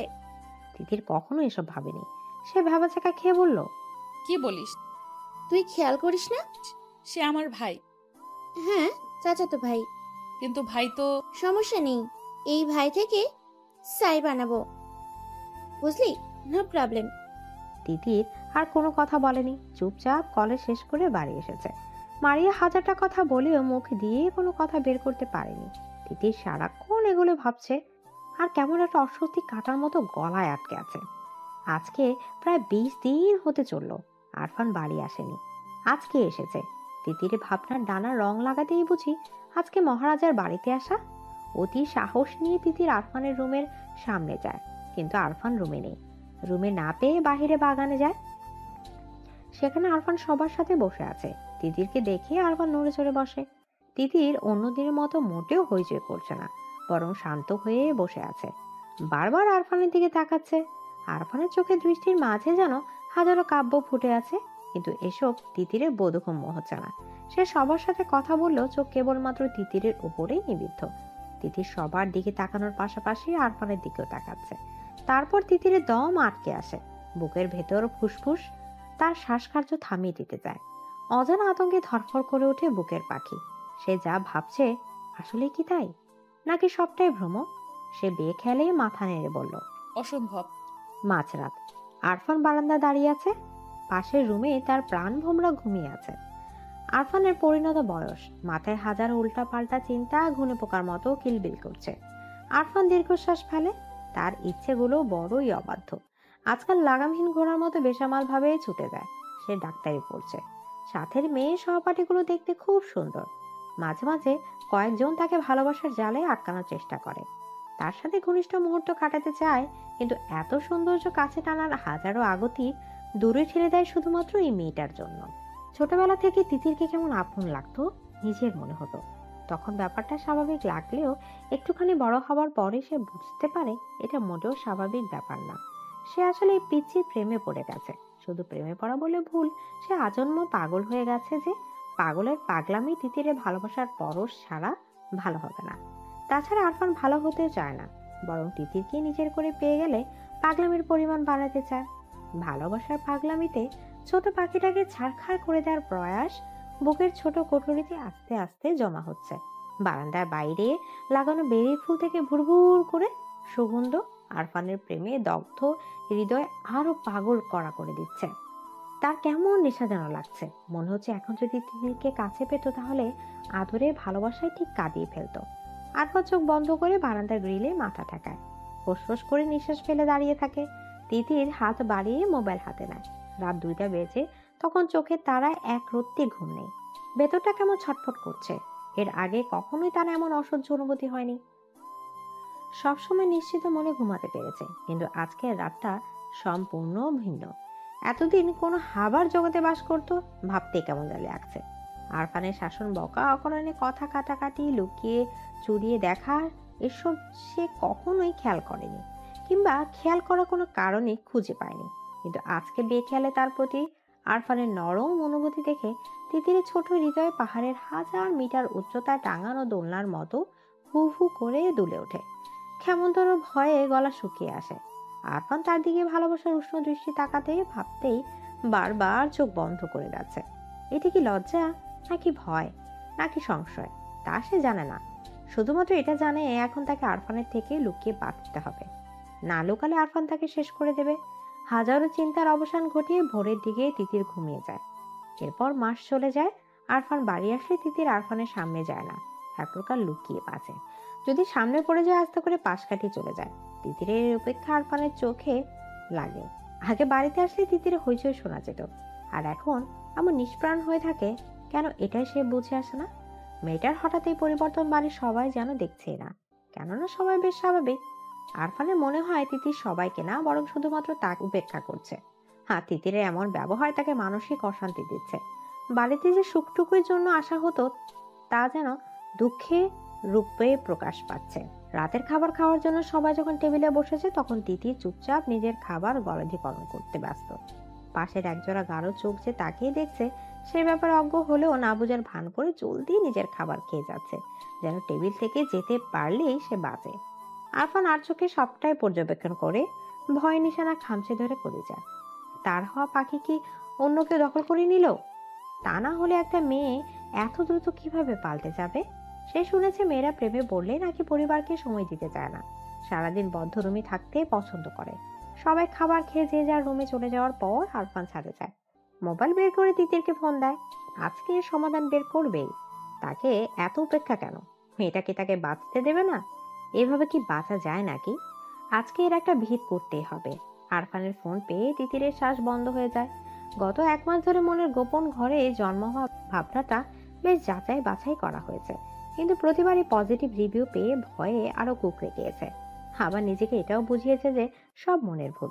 চাচাতো ভাই বোন হয়, তারা তাকাতেই পারে, এতে ক্ষতি কি? হয়তো তার আবেগপ্রবণ মন বেশি চিন্তা করে ফেলেছে। 1 মাস যাবৎ সে আরফানকে উপেক্ষা করেছে, যদিও আরফান মুখে কিছু বলেনি, কিন্তু তার সুচালো দৃষ্টি তিতির ঠিকই দেখেছে। তারপরও সে আগের মতো স্বাভাবিক হতে পারেনি। আরফানের কথা ভাবতে ভাবতে তিতিরের মনেও হাজারো দুষ্ট চিন্তা এলোমেলো ঘুরে যায়। লজ্জায় কাঁপিয়ে দিয়ে যায় তিতিরের ছোট দেহ। তিতির আবারও ফোনের মৃদু রিনিঝিনি শব্দে চমকে ওঠে। আরফান এনে 15 বার ফোন দিল, কিন্তু একটা বারও তিতির ফোন ওঠায়নি। সে ফোন যেমন উঠাবে না, তেমন আরফানও যেন ফোন দেওয়া বন্ধ করবে না। অগত্যা নিরুপায় হয়ে তিতির ফোনটা রিসিভ করে তার কানের সাথে লাগিয়ে নেয়। উপাস থেকে ঘন গলায় এক পুরুষালী কণ্ঠ কেমন মায়াময় আবেগ মিশিয়ে ডাকে, তিতির। আরফানের এমন নেশামাখা ঘন গলার স্বর তিতিরের আগে কখনো শোনার ভাগ্য হয়নি, অথবা এমন করে শোনেনি। আজকে আরফানের গলার স্বর শুনে তিতির কেমন কেঁপে ওঠে। বুকের হৃৎপিণ্ড ধিম ধিম করে তার গতিবেগ বাড়িয়ে দেয়। মুহূর্তে গলার থেকে বুড়োর মুখ শুকিয়ে কাঠ হয়ে যায়। কথা বলার সর্বশক্তি যেন নিমেষে উধাও হয়ে যায়। আচ্ছা, সে কি ডাক্তারের প্রেমে পড়ে যাচ্ছে? নিজের আবোল তাবোল চিন্তায় নিজেই মূর্ছা যায়। হুঁশ ফিরে আরফানের কথায়, আমার কথা শুনতে পাচ্ছিস? হ্যালো তিতির। জি ভাইয়া বলুন। কি করছিস? পড়ছি। এত রাতে পড়ছিস? সামনে পরীক্ষা তো, তাই। ভালো মেয়ে হয়ে গেছিস। আরফানের কথায় তিতির কি প্রতি উত্তর দেবে ভেবে পেল না। সে বলল, হ্যাঁ আচ্ছা তাহলে রাখি। না, ছাদে আয় তো। এত রাতে? হ্যাঁ, কোনো সমস্যা? আগেও অনেকবার সে আরফানের সাথে ছাদে দুষ্টুমি করেছে, কিন্তু আগের অনুভূতি আর এখনো অনুভূতি সে সম্পূর্ণ ভিন্ন। সে বলল, সকালে দেখা করব। তাহলে আমি তো রুমে আসি। না না। তাড়াতাড়ি আয় তিতির। কেন ভাইয়া? আমি খুব অসুস্থ, তাই। তাহলে কি বড় মাকে জাগাবো? তোকে এত পাকরামি করতে বলেছে কে? তুই আয় কুইক। তিতির কিছু বলার আগেই ফোনের সংযোগ বিচ্ছিন্ন হয়। তিতির ধীর পায়ে ছাদের দিকে যায়। সিঁড়িকোঠে জ্বালানো ছোট লাইটের আলো ছাদের নিকষ কালো অন্ধকার দূর করে দিয়েছে। সে আলোয় তিতির ছাদের এক কোণে আরফানকে আবিষ্কার করে। আলতো পায়ে এগিয়ে যায় সেদিকে। তিতিরের উপস্থিত টের পেয়ে আরফান তিতিরের দিকে ফিরে তাকায়। নিশ্চুপ হয়ে কিছুক্ষণ সামনে দাঁড়ানো রমণীকে পর্যবেক্ষণ করে। আরফানকে কিছু না বলে এমন করে তাকিয়ে থাকে দেখে তিতির হাফ সাফ করে ওঠে। তিতিরের অস্বস্তি বুঝতে পেরে আরফান অন্যদিকে তাকায়, তারপর বলল, কেমন আছিস? এক বাড়িতে থেকে এমন প্রশ্নে তিতির চমকায়। মাথা নাড়িয়ে আলতো স্বরে বলল, ভালো। আরফানের মনে হলো এবার অনুভূতি প্রকাশের সময় এসেছে। আর কত এই পাথরের মতো গভীর ভালোবাসা একা একাই বয়ে বেড়াবে? সে সোজা সাপটা প্রশ্ন করলো, এমন ব্যবহার করার মানে কি? তিতির যা ভয় পাচ্ছিল ঠিক তাই। আরফান আর ভাবনা অনুযায়ী এগোচ্ছে। সে না বোঝার ভান করে বলল, কি ব্যবহার? আরফান অন্ধকার থেকে চোখ সরিয়ে তিতিরের দিকে তাকায়। তাকে তাকাতে দেখে তিতির অন্যদিকে তাকিয়ে নেয়। তুই বুঝিস না? কি বুঝবো? আমাকে এমন এড়িয়ে যাচ্ছিস কেন? কই এড়িয়ে যাচ্ছি? যাচ্ছিস না? না। আমার দিকে তাকিয়ে বল। তিতির আরফানের দিকে তাকায়। মায়াময় গভীর চোখের দৃষ্টি তাকে ঘুরে নিয়ে যাচ্ছে। সে বলল, কি বলবো? আমাকে উপেক্ষা কেন? এমনি। ঢাকা থেকে এত জার্নি করে এই উপেক্ষার জন্য আসি? কেন আসেন? কেন আসি তুই বুঝিস না? কি বুঝবো? আমার সুখটা এভাবে কেড়ে নিচ্ছিস কেন? আমি কিভাবে সুখ কেড়ে নিলাম? বুঝেও না বোঝার ভান করবি না। আপনি কি বলছেন? কিছু না। তিতির কি বলবে ভেবে পায় না। অতঃপর আস্তে করে আরফানকে ডাকলো, ভাইয়া। রুমে যা। তিতির পুরুষটার দিকে তাকিয়ে থাকে। হঠাৎ সে খেয়াল করে আরফানের কাছে থাকতে তার ভীষণ ভালো লাগছে। নিঝুম রাত, হালকা ঠান্ডা বাতাস, এতদিনে চাপা অশান্তি যেন নিমেষে কেমন সুখ সুখ ভাবে তাকে আলোড়িত করছে। ছাদ থেকে যেতে একটু ইচ্ছা করছে না, বরং মাথার ভয়ঙ্কর সব ছেলে মানুষের চিন্তা ঘুচিয়ে যাচ্ছে। হাত পা শিরশির করে তাকে সাহস দিচ্ছে, কাছে যাওয়ার বাহানায় উস্কে দিচ্ছে। কিন্তু পুরুষটি যে নিজেই তাকে চলে যাওয়ার জন্য বলেছে, সেখানে সে থাকবে কিভাবে? তিতির আস্তে করে বলল, চলে যাব। তিতিরের কণ্ঠে আরফান তিতিরের দিকে তাকায়। এমন অশান্ত অগোছালো আরফানকে তিতির চিনেই না। আরফানের চোখের দিকে তাকিয়ে তিতিরের কেমন সুখের ঘন্টা ঝনঝন করে বেজে উঠল, কেঁপে উঠলো ছোট দেহ। আরফান আর তিতির একে অপরের দিকে তাকিয়ে আছে। আরফান কিছু বলার আগেই তিতির চলে যেতে চায়। ভয়ঙ্কর কিছুর আশঙ্কা তাকে দোলা দিচ্ছে, কিন্তু পা দুটো বড় সর্বনাশ, একদম নড়তে যাচ্ছে না। হঠাৎ তিতিরের সামনে আরফান ঝড়ের গতিতে এসে উপস্থিত হয়। তিতিরকে কিছু বুঝে ওঠার আগে নিজের সাথে আঁকড়ে ধরে তিতিরের ছোট দেহ। তিতির কেঁপে ওঠে, দম বন্ধ করে নেয়। আরফানের মাথায় যেন এতদিনের সব নেশা একসাথে চেপে এসেছে। জগৎ, সংসার, সম্পর্ক সবকিছুর কথা ভুলে আলতো করে চুমু খায় তিতিরের নরম ঠোঁটে। পরপর কয়েকটা চুমু দিয়ে থেমে যায়। আবছা ভাবে তিতিরের প্রতিক্রিয়া বোঝার চেষ্টা করে। তিতিরকে চুপচাপ থাকতে দেখে আরেকটা মিষ্টি চুম্বন দেয়। আরফানের এমন হঠাৎ আক্রমণে তিতিরের বুকে নতুন জোয়ার এনে দেয়। তাকে পরিচয় করিয়ে দেয় ভালোবাসার এক অনন্য সুখের সাথে। বালিকার বুকে সমুদ্র উত্তাল ঢেউ আছড়ে পড়ে, এলোমেলো করে দেয় তাকে। দুহাত দিয়ে আঁকড়ে ধরে লম্বা বলিষ্ঠ পুরুষটাকে। থেমে যাওয়া ঠোঁটের স্পর্শ আবারও নতুন করে জাগিয়ে দেয়। তিতিরের এইটুকু আহ্বান আরফানকে পাগল করে তোলে। এতদিন জমিয়ে রাখা সবটা ভালোবাসা পাগলের মতো মাথা নাড়া দিয়ে ওঠে। অথচ দুজনে কেউ কাউকে ভালোবাসার কথা বলেনি। বুকের ভেতর অনুভূতি টানা ঝাপটানো কথাই বলেনি। অনুভূতির সূক্ষ্ম বাক্যগুলো যেও কাউকে দেখায়নি, কিন্তু তাদের কাছাকাছি আসা হয়ে গেছে। মিষ্টি ঠোঁটের কোণে একটু একটা ভালোবাসার ছাপ দৃশ্যমান। আরফান ফিসফিস করে বলল, আমার তিতির পাখি, খুব ভালোবাসি সোনা। দীর্ঘ 5 মাস পরে মাহমুদ বাড়ি আসে। বাড়ি আসার প্রচন্ড ইচ্ছা থাকলে সে একবারও বাড়ি মুখো হয় না। সাধারণ সম্পর্ককে সে অন্য নাম দিতে রাজি না, তাছাড়া এটা কখনো সম্ভব না। এতদিন পরে হঠাৎ করে মনটা বাড়ির জন্য আনচান করে ওঠে। এদিকে পড়ালেখাও প্রায় শেষ, তাই তো কাউকে কিছু না জানিয়ে রাতের বাসে করে সকালে এসে বাড়িতে পৌঁছায়। মহিবুল্লাহ খান ছেলেকে পেয়ে খুব খুশি হয়ে যায়। শুধু মহিবুল্লাহ, কোনো বাড়ির প্রত্যেকে খুশি না। বাড়ির বড় সন্তান শাহাবুদ্দিন খান হলেও ওনার ছেলে আরফান জন্ম নেওয়ার আগেই মহিবুল্লার ছেলে মাহমুদ জন্মগ্রহণ করেছে। সুতরাং প্রথম বাচ্চা হিসেবে মাহমুদই সবারই প্রিয়। তাছাড়া প্রিয় না হওয়ার কোনো কারণও অবশ্য নেই। মাহমুদ খুব শান্ত ও নিবিড় প্রকৃতির মানুষ। কিছু মানুষ আছে না দেখলে প্রচন্ড ভালো লাগে, মাহমুদ তেমন মানুষ। এতদিন পরে নিজের ছেলেকে পেয়ে তানিয়া তার আনন্দে আত্মহারা হয়ে যায়। সেই যে আসার পরে ছেলেকে আঁকড়ে ধরেছে, এখন এভাবেই আছে। খুশিতে চোখে পানি চলে আসার উপক্রম। তানিয়ার এমন আহ্লাদীপনায় ওনার শাশুড়ি জয়তুন বেগম বিরক্ত হন। কই, উনিও তো মাহমুদকে ভালোবাসেন, এমন তো করেন না। বিরক্তি গলায় রা রা করে বলল, তুমি তো এমন ভাবে জাপটায় ধরে রাখছো, মনে হচ্ছে ছেলে বিদেশ থেকে আসছে। যাও নাস্তা বানাও, ছেলেটা সারা রাত জার্নি করে আসছে। তানিয়া আক্তার মাহমুদের দিকে তাকায়। উনি মাহমুদকে জন্ম দিয়েছেন, অথচ ছেলেটা লম্বায় ওনাকেও ছাড়িয়ে গেছে। মায়া ভরা হাতে মাহমুদের গালে হাত দিয়ে বলল, আপনি এসব বুঝবেন না আম্মা। ছোট ছেলের বউয়ের কথাটা জয়তুন বেগমের ঠিক পছন্দ হলো না। উনি ব্রু কুচকে বলল, না না, আমি বুঝবো কেন?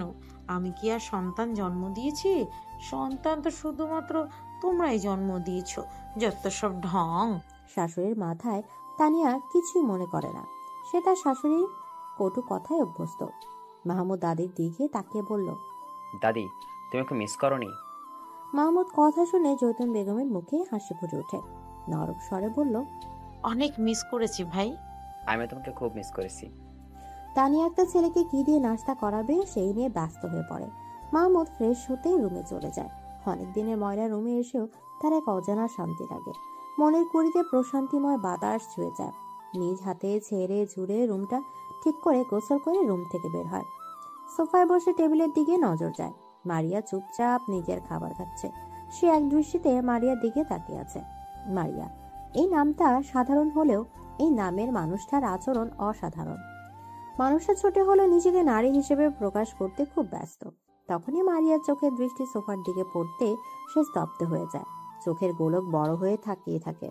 মাহমুদের চোখের গরম দৃষ্টি দেখে মারিয়া মাথা নিচু করে নেয়। তারপর চোরের মতো আবার তাকায়। মারিয়ার তাকানোর ভঙ্গি দেখে মাহমুদ মুচকি হাসে। ভবিষ্যতে কি হবে ভেবে হাসির রেখা মুছে যায়। মারিয়া আর খেতে পারে না। খুশিতে নাচতে ইচ্ছা করলে কি আর খাবার পেটে যায়? সে উঠে বিড়ালের মতো পা ফেলে রূপের দিকে ছুটে আর মনে মনে আল্লাহর কাছে ফরিয়াদ করে, আল্লাহ, এটা যেন সত্যি হয়। মাহমুদ যেন সত্যি বাসায় আসে, এমন স্বপ্ন সে দেখতে চায় না। মারিয়া রুমে এসে আয়নায় নিজেকে দেখে। চেহারাটা দেখতে খুব মলিন আর রুক্ষ লাগছে। এতদিন ছন্ন ছাড়া চলাফেরার কারণে চেহারার অবস্থা খুবই করুণ। তার নিজের ওপর খুব রাগ হলো। আর একটু সুন্দর করে থাকলে তো এই ফকিনের মতো চেহারা নিয়ে মাহমুদের সামনে পড়তে হতো না। সে আলমারি খুলে নতুন জামা বের করে বাথরুমে যায়। আজকে খুব পরিপাটি হয়ে থাকা চাই।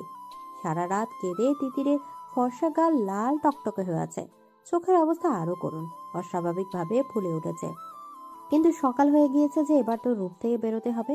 ইতিমধ্যে তানিয়া আক্তার কয়েকবার ডেকে গিয়েছে। তিতির বাথরুমে গিয়ে মুখে বেশি করে পানির ঝাপটা দেয়।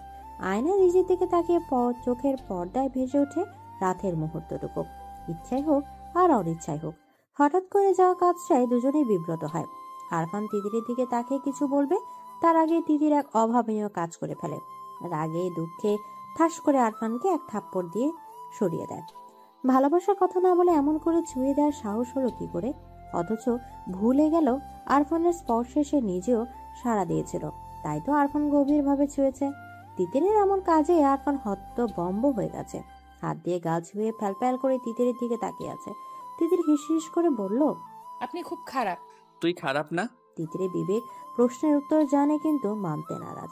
সে কাঁদে ফুপিয়ে ওঠে, কান্নার তোড়ে কেঁপে ওঠে, মাথা নেড়ে বলল, অসভ্য লোক।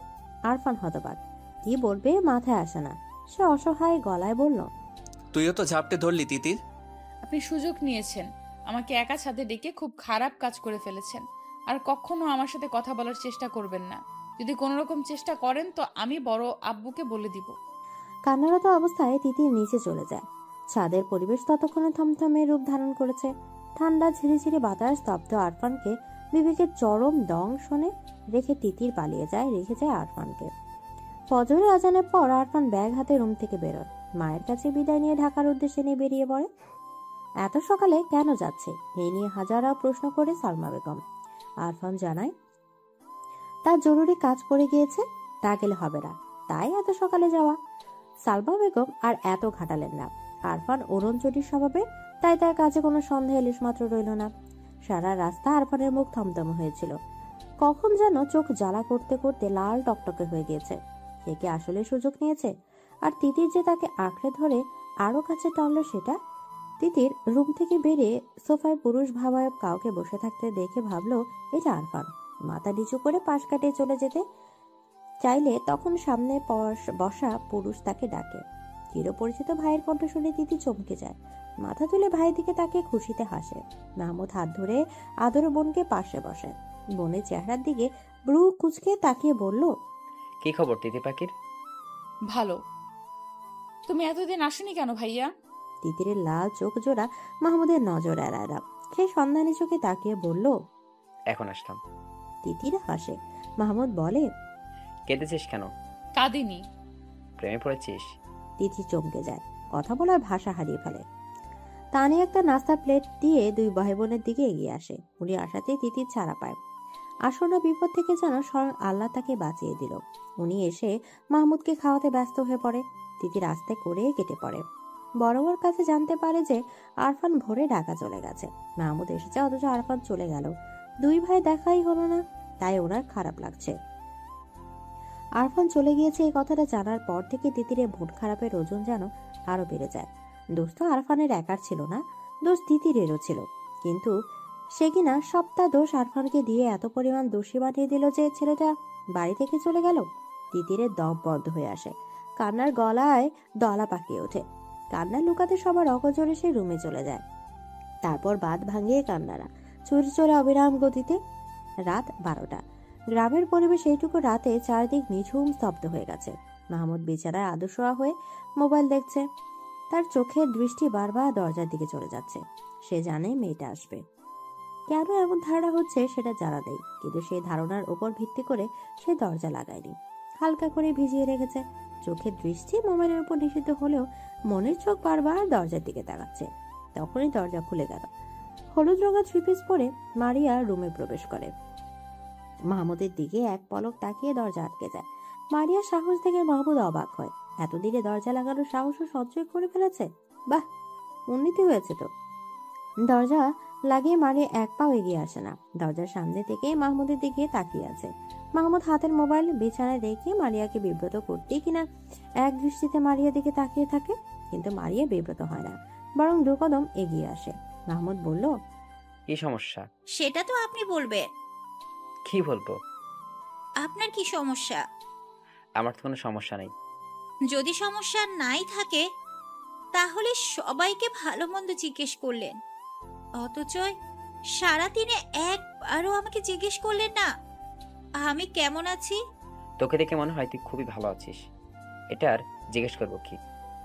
আমাকে দেখে আপনার ভালো আছে মনে হলো? হ্যাঁ। অথচ আমি একটুও ভালো নেই। কেন? মারিয়া চুপচাপ দাঁড়িয়ে থাকে। মাহমুদ বিছানা থেকে নেমে আসে। মারিয়ার কাছাকাছি দাঁড়াতে মারিয়া বলল, আপনি সব বুঝেও না বুঝার ভান করেন কেন? কারণ এই বেশি বোঝাটা ভালো কোনো কিছু বয়ে আনবে না, তাই। ভালো কিছু তো হতে পারে। পারে না। মারিয়া চোখের কোণে পানি টলমল করে ওঠে। বুকে ব্যথা হয়, ফিসফিস করে বলল, মাহমুদ ভাই। মারিয়ার কথা শেষ করার আগে তাকে থামিয়ে মাহমুদ বলল, এত রাতে আমার রুমে এসেছিস কেন? কেউ দেখলে তখন কেলেঙ্কারি হয়ে যাবে। মারিয়ার হঠাৎ এক অপ্রীতিকর কাজ করে বসে। হাঁটু মুড়ে মাহমুদের পা আঁকড়ে ধরে বলল, আপনি আমাকে এত অবহেলা করবেন না প্লিজ। আমার মনে হয় আমি মরে যাব। মারিয়ার কাছে মাহমুদ বিব্রত হয়, হাত দিয়ে মারিয়াকে উঠাতে চায়। মারিয়া কান্না ভেজা গলায় বলল, এত ভালোবাসা আপনার চোখে পড়ছে না? কথা দিচ্ছি আমার মতো করে দুনিয়ায় আর কেউ আপনাকে ভালোবাসবে না। মাহমুদের বুকটা কেমন খা খা করে ওঠে। মারিয়ার কান্না তার একদম ভালো লাগে না। সে মারিয়াকে টেনে তুলে। এই প্রথমবারের জন্য মারিয়ার চোখের পানি পরম যত্নে মুছে দেয়। হাসতে করে বলে, আবার কান্নাকাটি কেন? মারিয়া কোনো কথা বলে না। মাহমুদ খুব কাছ থেকে মারিয়াকে দেখে উপলব্ধি করে সে হারিয়ে গেছে। তবে হারিয়েছে সেটা না জানা থাকলেও এটুকু বুঝতে পারছে অনেক আগেই গোপন কুঠরিতে এই নারী জায়গা করে নিয়েছে। সে আস্তে করে বলল, এখন রুমে যা। মারিয়া আর বের হওয়ার সাহস করে না, চুপচাপ রুমে চলে যায়। সকালে নাস্তার টেবিলে সবাই উপস্থিত। শাহাবুদ্দিন খান মাহমুদকে ছোটবেলা থেকেই খুব আদর করে। নিজের কাঁধে করে কত হেঁটেছেন তার কোনো হিসাব নেই। মাহমুদকে কখনো ভাইয়ের ছেলে মনে করেনি। মাহমুদও তার বড় আপুর সব কথা শোনে। দুজনের সম্পর্ক খুবই সহজ। শাহাবুদ্দিন খান বলল, পড়ালেখা তো শেষ করে নিচ্ছিস, এবার আমাদের এটুকু খুশি এনে দে। মাহমুদ শাহাবুদ্দিন খানের দিকে তাকিয়ে কথাটা বোঝার চেষ্টা করে। সবার মুখে মিটিমিটি হাসি দেখে বড় আব্বুর কথাটা বোধগম্য হয়। কথাটা বুঝে মাহমুদ হেসে ওঠে। ওর হাসি দেখে জয়তিন বেগম বলল, হাসলে হবে না, এবার বিয়ে করে আমাদেরও একটু হাসা। এত তাড়াতাড়ি বিয়ে করবো কেন? কেন, তোর বিয়ের বয়স হয়নি? না। তোর কোনো পছন্দ আছে?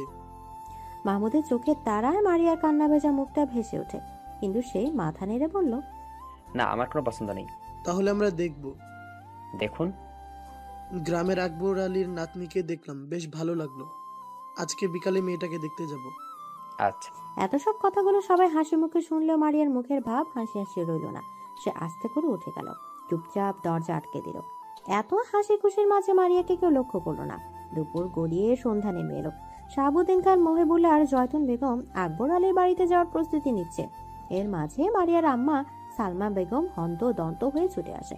কান্না জড়িত গলায় বলে, সে সকাল থেকে মারিয়ার রুমের দরজা আটকে আছে। দুপুর গড়িয়ে সন্ধ্যা নামলে এখনো তো দরজা খুলছে না। এই পর্যন্ত 1000 বার ডাকা হয়েছে। ঘুমাচ্ছে হয়তো। মারিয়ার ঘুম খুব পাতলা, একবার ডাকলেই উঠে যায়। এবার সবাই চিন্তিত হয়। কোনো উপায় না দেখে কাঠের দরজা ভেঙে ভেতরে ঢুকে মারিয়াকে ঘুমন্ত অবস্থায় পায়। তাকে জাগানোর চেষ্টা করলেও সে জাগে না।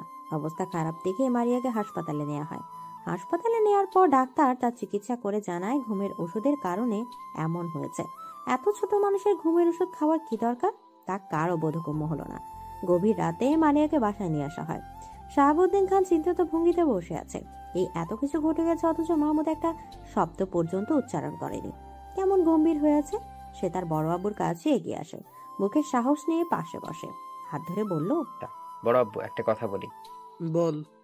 তোমার রাজকন্যাটা আমাকে দিয়ে দাও, আমি তাকে রানীর মতো করে রাখবো। তোরা একে অপরকে ভালোবাসিস? মাহমুদ কথা বলে না, কিন্তু শাহাবুদ্দিন খান শিক্ষিত বিচক্ষণ মানুষ, উনি যা বুঝার বুঝে নেন। সেদিন রাতেই মাহমুদ আর মারিয়ার বিয়ের দিন ঠিক করা হয়।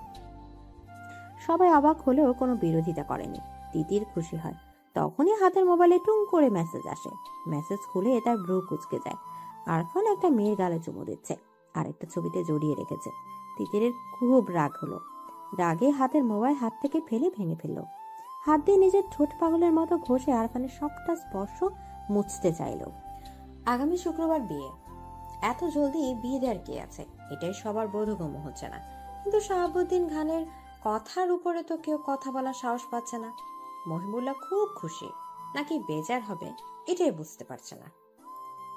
মারিয়া তাদের নিজেদের মেয়ে, নিজের হাতে মানুষ করা, খুবই শান্ত মেয়ে।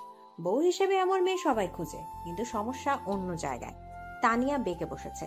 একটা মাত্র ছেলে, হাজারটা মেয়ে দেখে বেছে বিয়ে করবে, তা না হুট করে বিয়ের সিদ্ধান্ত নিয়ে ফেলেছে। ভাইজানের উপর তার সব রাগ। ইঞ্জিনিয়ার ছেলে পেয়েছে বিধায় নিজের মেয়েকে সুপাত্রে দিতে এত তাড়া, কিন্তু তার স্বামীকে কিছুই বলতে পারে না। ছেলেকে জন্ম দিয়ে যদি এইটুকু অধিকার না থাকে তাহলে? তানিয়ার রুমের মধ্যে রেগে ফেটে পড়ে। শাহাবুদ্দিন খানকে কিছু না বলতে পারলেও মহিবুল্লাহ খানকে ঠিকই কথা শোনালো।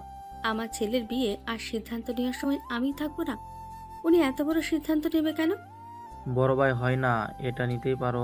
আমি মানি না। কেন? আমি 10টা থেকে একটা বউ আনতাম। মারিয়া কম কিসে? তানিয়া দমে যায়।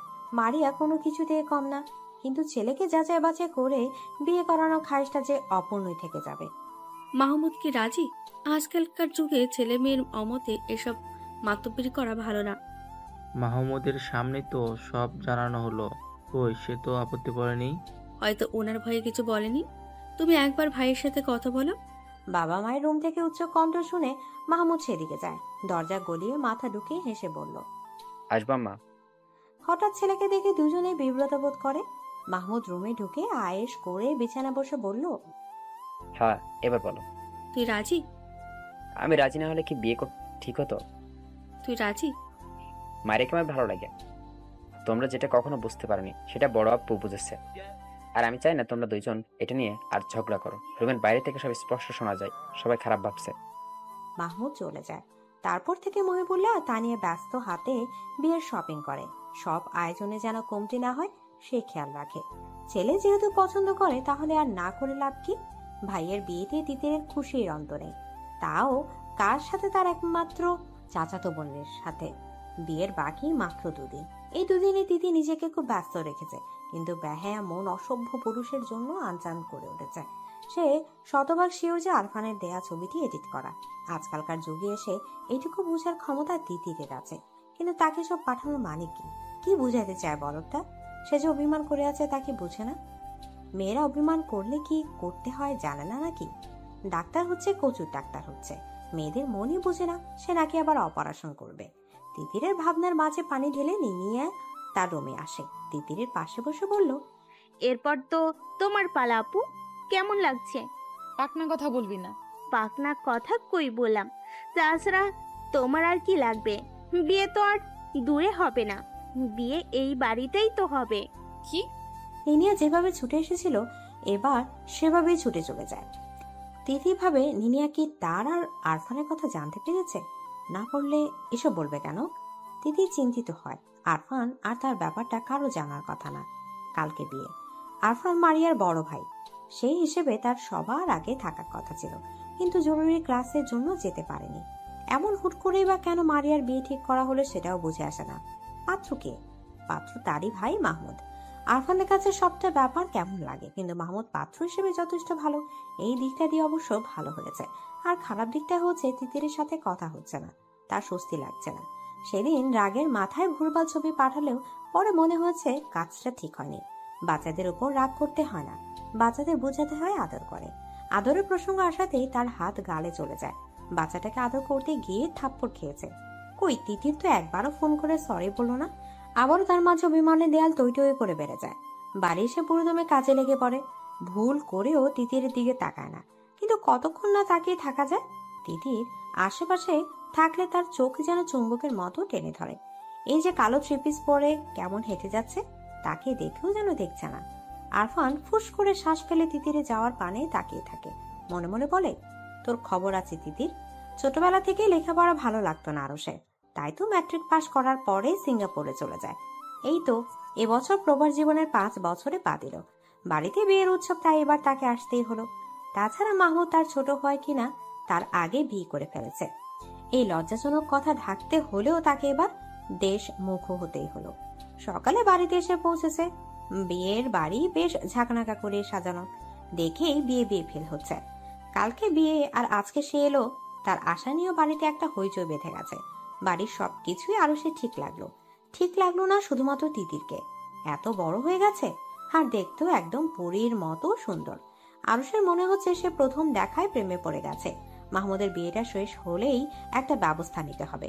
সে কখনোই ভাবেনি বাড়ি এসে এমন একটা পরীর দেখা পাবে। বাড়িতে বিয়ের আমেজ লেগেছে ঠিক আছে, কিন্তু ঠিক নেই মারিয়া।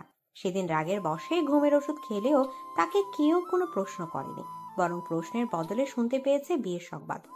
খুশি হবে নাকি কি করবে সে বুঝতে উঠতে পারেনি। বিয়ে ঠিক হওয়ার পরে মারিয়া মাহমুদের সাথে কথা বলার চেষ্টা করেছে, কিন্তু প্রতিবারই তার সাথে মাহমুদ টু শব্দটি পর্যন্ত উচ্চারণ করেনি। মারিয়া বুঝতে পারছে না এই মুহূর্তে তার কি করা দরকার। হলুদের অনুষ্ঠানে তিতির মনে সবটা রং দিয়ে সাজলো। বারবার আরফানের সামনে দিয়ে হেঁটে হেঁটে গেল। আরফানকে দেখে আরুষের সাথে বসে গল্পও করলো, আর এটাও লক্ষ্য করলো যে আরুষ তার দিকে কেমন ড্যাব ড্যাব করে তাকিয়ে থাকে। চোখে মুগ্ধতার ছোঁয়া স্পষ্ট ফুটে উঠেছে। ছেলেদের এমন চোখের দৃষ্টি তিতিরে কেমন লাগে, কিন্তু আরফানকে হিংসাত্মক বানানোর জন্য সে আরুষের সাথে অনেকক্ষণ ধরে গল্প করে হাসে। আরফানের মুখের আদর গম্ভীর, শক্ত হয়, চোখের দৃষ্টি হয় কঠিন। না চাইতেও ফোঁস করে সে নিঃশ্বাস ছাড়ে। তিতির আর আরুষের দিকে তাকালে বুকে জ্বলন হচ্ছে, দম আটকে উঠছে। উফ, তারই ভুল হয়েছে, মেয়েটাকে ছাড় দেওয়া উচিত হয়নি। থাপ্পড় দিক, না হয় মেরে ফেলুক, তাও এই পাখিকে জাপটে ধরে রাখা উচিত ছিল। গভীর রাত, ঘড়ির কাঁটা 3টা ছুঁই। বাড়িতে মেহমান ভরপুর। তিতির মারিয়ার সাথে ঘুমানোর জন্য এসেছে, কিন্তু কিছুতেই ঘুম আসছে না। তার মনে হচ্ছে আরফান তাকে দেখেছে। সে উঠে বসে, ঘুমন্ত মারিয়ার দিকে তাকিয়ে আস্তে করে রুম থেকে বেরিয়ে যায়। রুম থেকে বেরিয়েই তিতির স্তব্ধ হয়ে যায়। আরফান রুমের সামনে দাঁড়িয়ে আছে, যেন তারই অপেক্ষা ছিল। তিতির বের হওয়ার পর কোনো কথা বলার সুযোগ না দিয়ে 5 গোলা করে নেয়, তারপর দ্রুত পা ফেলে ছাদে চলে যায়। তিতির পুরোনো সময় নিঃশ্বাস বন্ধ করেছিল। কেউ দেখে ফেলে কিনা ভয়ে বুকটা ছটফট করছিল। আরফানের গলায় তার হাত দিয়ে আঁকড়ে ধরে রেখেছিল। ছাদে গিয়ে আরফান তিতিরকে নামায়। জোরে কয়েকবার নিঃশ্বাস ফেলে রাগে চোখে তাকিয়ে থাকে। তিতির চুপচাপ তাকিয়ে আছে। আরফান তিতিরের উপর হেলে পড়ে, চেপে ধরে তিতিরের ছোট শরীর। তিতির কেঁপে ওঠে, কিন্তু এমন কিছুর জন্য যেন সে আগে প্রস্তুত ছিল। ফিসফিস করে বলে, কেউ আসবে। আসবে না? সরুন। না। তিতির চুপচাপ আরফানের দিকে তাকিয়ে আছে। কেউ কাউকে না বললেও দুজনেই জানে দুজনের মনের কথা। আরফানকে এত কাছ থেকে দেখে মুখটা কেমন করছে, গায়ের মিষ্টি ঘ্রাণে নেশা ধরে যাচ্ছে। তিতির বিভোর হয়ে তাকিয়ে থাকে। আরফান তিতিরের হাতের আঙুলের ভাঁজে নিজের হাত ছুঁয়ে বলল, আরশ ভাইয়ের এত কাছে কেন গেলি? ভাইয়া না, এমনি গল্প করলাম। আরফান তিতিরের গালে ছোট চুমু দিয়ে বলল, হুম, তুই কোনো ছেলের কাছে গেলে আমার একদম ভালো লাগে না। আরে যাব না। আপনি কেন অন্য মেয়ের সাথে ছবি তুললেন, তাও এত খারাপ ভাবে? এডিট ছিল গাধি। আমি বুঝেছি। আমার পাখি তো তাই সব বুঝে। তিতির আর আরফান একে অপর দিকে বিভোর হয়ে তাকিয়ে থাকে। তিতির আরফানের গালে হাত ছুঁয়ে আস্তে করে বলল, সেই দিনের জন্য সরি, আমার ভুল হয়েছিল। ভালোবাসি তিতির পাখি, তোর মনে একটু জায়গা দিবি? আমি তোকে হিনা খুবই কষ্টে থাকি, মরে যাওয়ার প্রয়াস হয়, আমায় আরো বেশি দিন বাঁচতে দিবি? তিতির উত্তরে শক্ত করে আরফানকে জড়িয়ে ধরে, ফিসফিস করে বলল, খুব ভালোবাসি। আরফান তিতিরে ভালোবাসা সাড়া দেয়। আজকে ভালোবাসা দুষ্টু মিষ্টি ছোঁয়া দুজনেই সম্মতিতে হয়। ভালোবাসা গভীর হয়, দুজনের শ্বাস ঘন হয়ে মিলে মিশে একাকার হয়ে যায়। তিতির আদরে গুঙ্গিয়ে ওঠে, শক্ত করে আঁকড়ে ধরে আরফানের হাতের বাহু। আরফান হাসে, ফিসফিস করে বলল, এইটুকু আদরে এমন বেহাল দশা, তাহলে পরে কি হবে? তিতির হাসে, সে হাসিতে মিশেছিল এক রাশ লজ্জা। সে আরফানের বুকে মুখ লুকায়। আকাশে থালার মতো গোল চাঁদটা দুজনের ভালোবাসা দেখে হাসে। ইস, এভাবে যদি পূর্ণতা পেত তারা, সারা জীবন যদি এভাবে আগলে রাখা যেত তার তিতিরকে। খুব ধুমধামে আনন্দের সাথে বাড়ির প্রথম বিয়ে অনুষ্ঠিত হলো। প্রথমে সবার মনে একটু নাকচ থাকলেও পরবর্তীতে মাহমুদের মনের কথা সবাই জানলে সবাই বেশ খুশি হয়। সানন্দে শাহাবুদ্দিন খানের কথা মেনে নেয়। বাড়ির মেয়ে বাড়িতেই থাকলো, ছেলের বউ হিসেবে বাড়ির শান্ত মেয়েটাকেই আনলো। এর চেয়ে আনন্দের আর কি হতে পারে?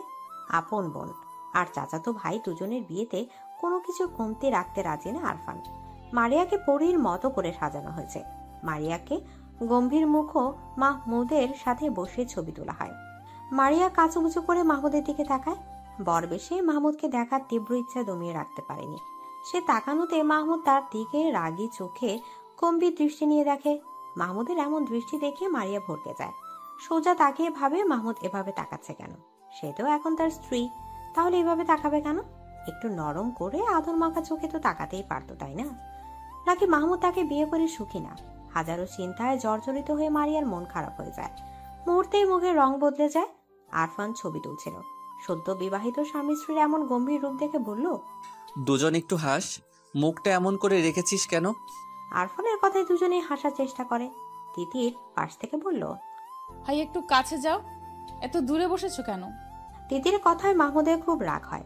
চোখ পাকিয়ে বোনের দিকে তাকায়, ঠিক আছে, কিন্তু এত মানুষের মাঝে কিছু না বলে বাধ্য ছেলের মতো কাছে যায়। রোমান্টিক ভঙ্গিমায় কয়েকটা ছবি তুলে আবার আগের অবস্থানে বসে পড়ে।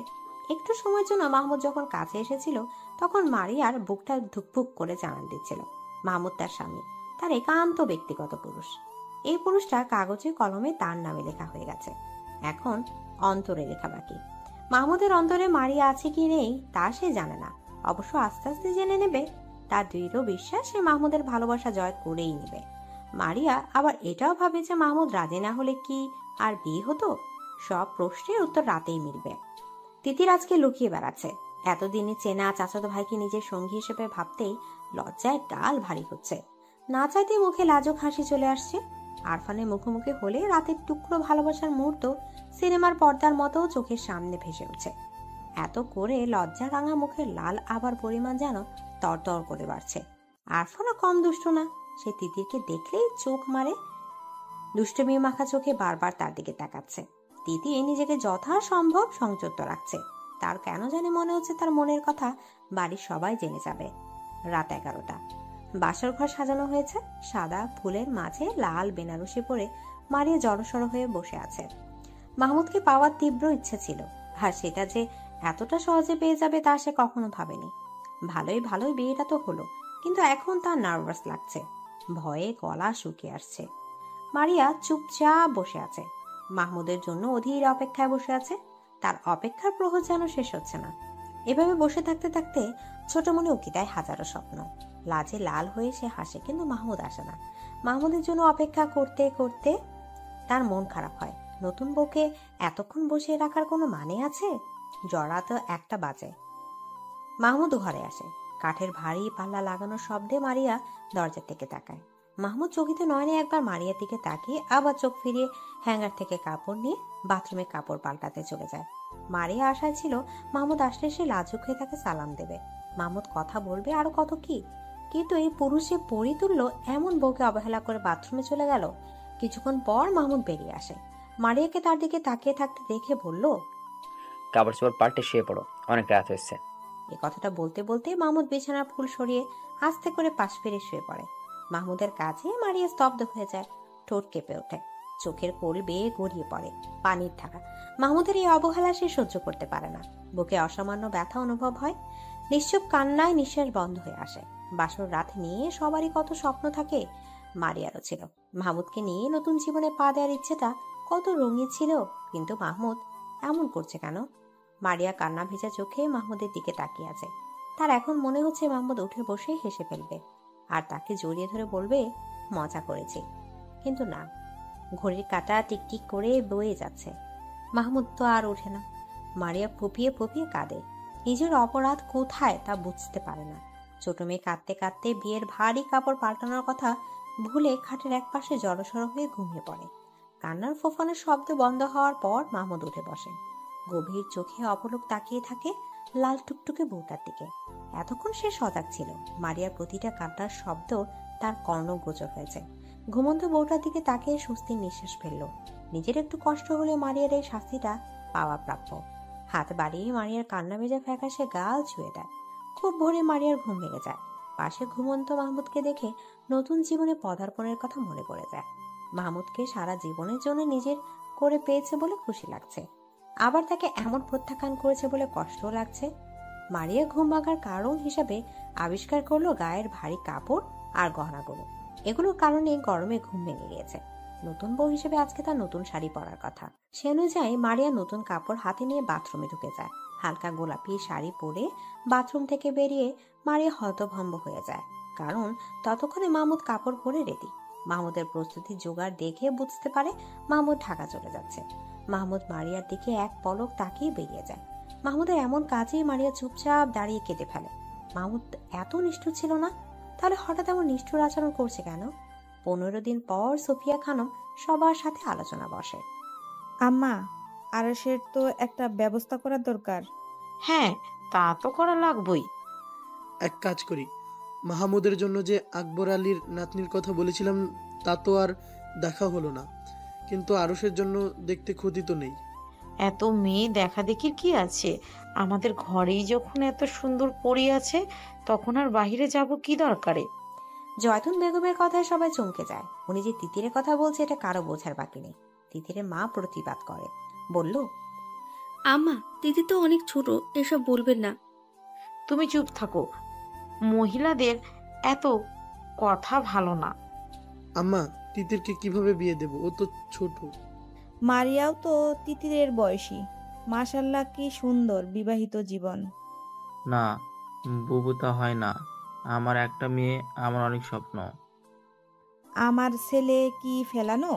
বেয়াদবের মতো তর্ক করবি না। আমার ছেলের কাছে তোর মেয়ে যত সুখে থাকবে, অন্য কোথাও এমন সুখ পাবে না। আমার ছেলের মতো এমন ছেলে পাবি?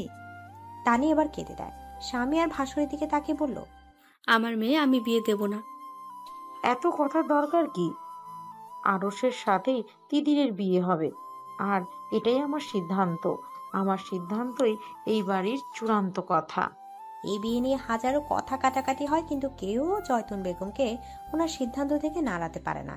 শেষে জয়তুন বেগম বলল, আমার ছেলে হিসেবে যদি আমার কথা না রাখিস, তাহলে আমার মরা মুখ দেখবি। বুড়া বয়সে আমি কলঙ্ক করে মরব। মায়ের এমন কথার পরে আর কোনো কথা হয় না। ছেলেরা আর কিছু বলার সাহস পায় না। আরশের সাথে তিতিরের বিয়ে ঠিক হয়। কলেজ থেকে বাড়ি এসে সব শুনে তিতির গলা ছেড়ে কাঁদে। দেয়ালের সাথে কপাল আঘাত করে কপাল খুলে রক্তাক্ত করে পারে। চিৎকার করে করে বলে, আম্মা, আমি কিন্তু বিয়ে করব না। এই বুড়িকে বিয়ে দাও। আমাকে কেউ বিয়ের কথা বললে আমি বিষ খেয়ে নিব। মেয়ের মুখে এমন কথা শুনে মহিবুল্লাহ খান এগিয়ে আসে। ওনার আম্মাকে উনি অনেক মান্যগণ্য করেন। মেয়ের গালে থাপ্পড় দিয়ে বলল, এত কথা বলছিস কেন? বিয়ে ঠিক হয়েছে, বিয়ে হবে, এত কথা বলবি না। তিতির রুমে গিয়ে আরফানকে ফোন দেয়, কিন্তু ফোন বন্ধ। বন্ধ ফোনের দিকে তাকিয়ে তিতির কেঁদে দেয়। তিতির সিদ্ধান্ত নেয় যে আরমানের কথা সবাইকে বলে দেবে। চুপ থেকে প্রিয় মানুষকে হারানো কোনো মানে হয় না। শেষবারের মতো সে আরফানের নাম্বারে ফোন দেয়। এবার ফোন রিসিভ হয়। ওপাশ থেকে আদরে কণ্ঠ ভেসে আসে, সরি সোনা, আমি ক্লাসে ছিলাম। তুমি কতগুলো ফোন দিয়েছো। আমাকে কি খুব বেশি মিস করছে আমার তিতিরটা? আমাকে তো বিয়ে দিয়ে দিচ্ছে। বাচ্চা মেয়েকে বিয়ে করবে কে? সত্যি আপনার বিশ্বাস হচ্ছে না? আরফান এবার চিন্তিত হয়। তিতিরে কান্না ভেজা গলা স্বর কানে লেগেছে। কপালে চামড়া কুচকে আসে। কি হয়েছে তিতির? কাঁদছো কেন? দাদি আমার বিয়ে ঠিক করে ফেলেছে। কার সাথে? আরশ ভাইয়ার সাথে। আরফান রাগে কিরমির করে ওঠে। প্রথম দিন থেকে আরশের দৃষ্টি অন্যরকম ছিল। একটা ছেলে আরেকটা ছেলের চোখের দৃষ্টি বোঝার ক্ষমতা আছে। আরফান আরশের চোখের ভাষা বুঝতে পেরেছে, কিন্তু ভাবেনি ব্যাপারটা এত দূরে গবে। তার ইচ্ছা করছে আরশের গালে ঠাড়ি একটা থাপ্পড় দিতে। বেয়াদব লোক।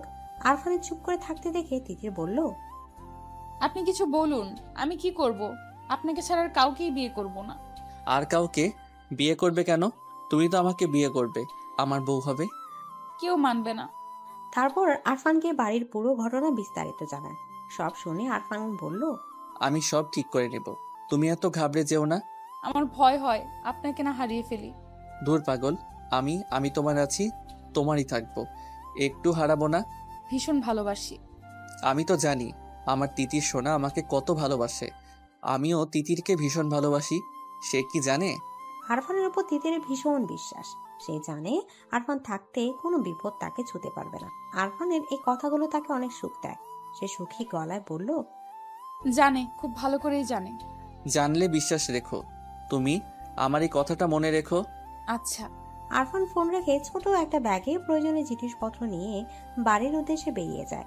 তার দাদি জয়তুন বেগমকে সে হাড়ে হাড়ে চেনে। একবার যেহেতু সবাইকে রাজি করিয়ে ছেড়েছে, সুতরাং বিয়ে না করানো পর্যন্ত শান্ত হবে না। শাহাবুদ্দিন খান চুপচাপ বসে আছেন, চোখের দৃষ্টি বেশ গম্ভীর। যে কেউ দেখলে বুঝতে পারবে যে উনি গভীর কোনো চিন্তায় মগ্ন।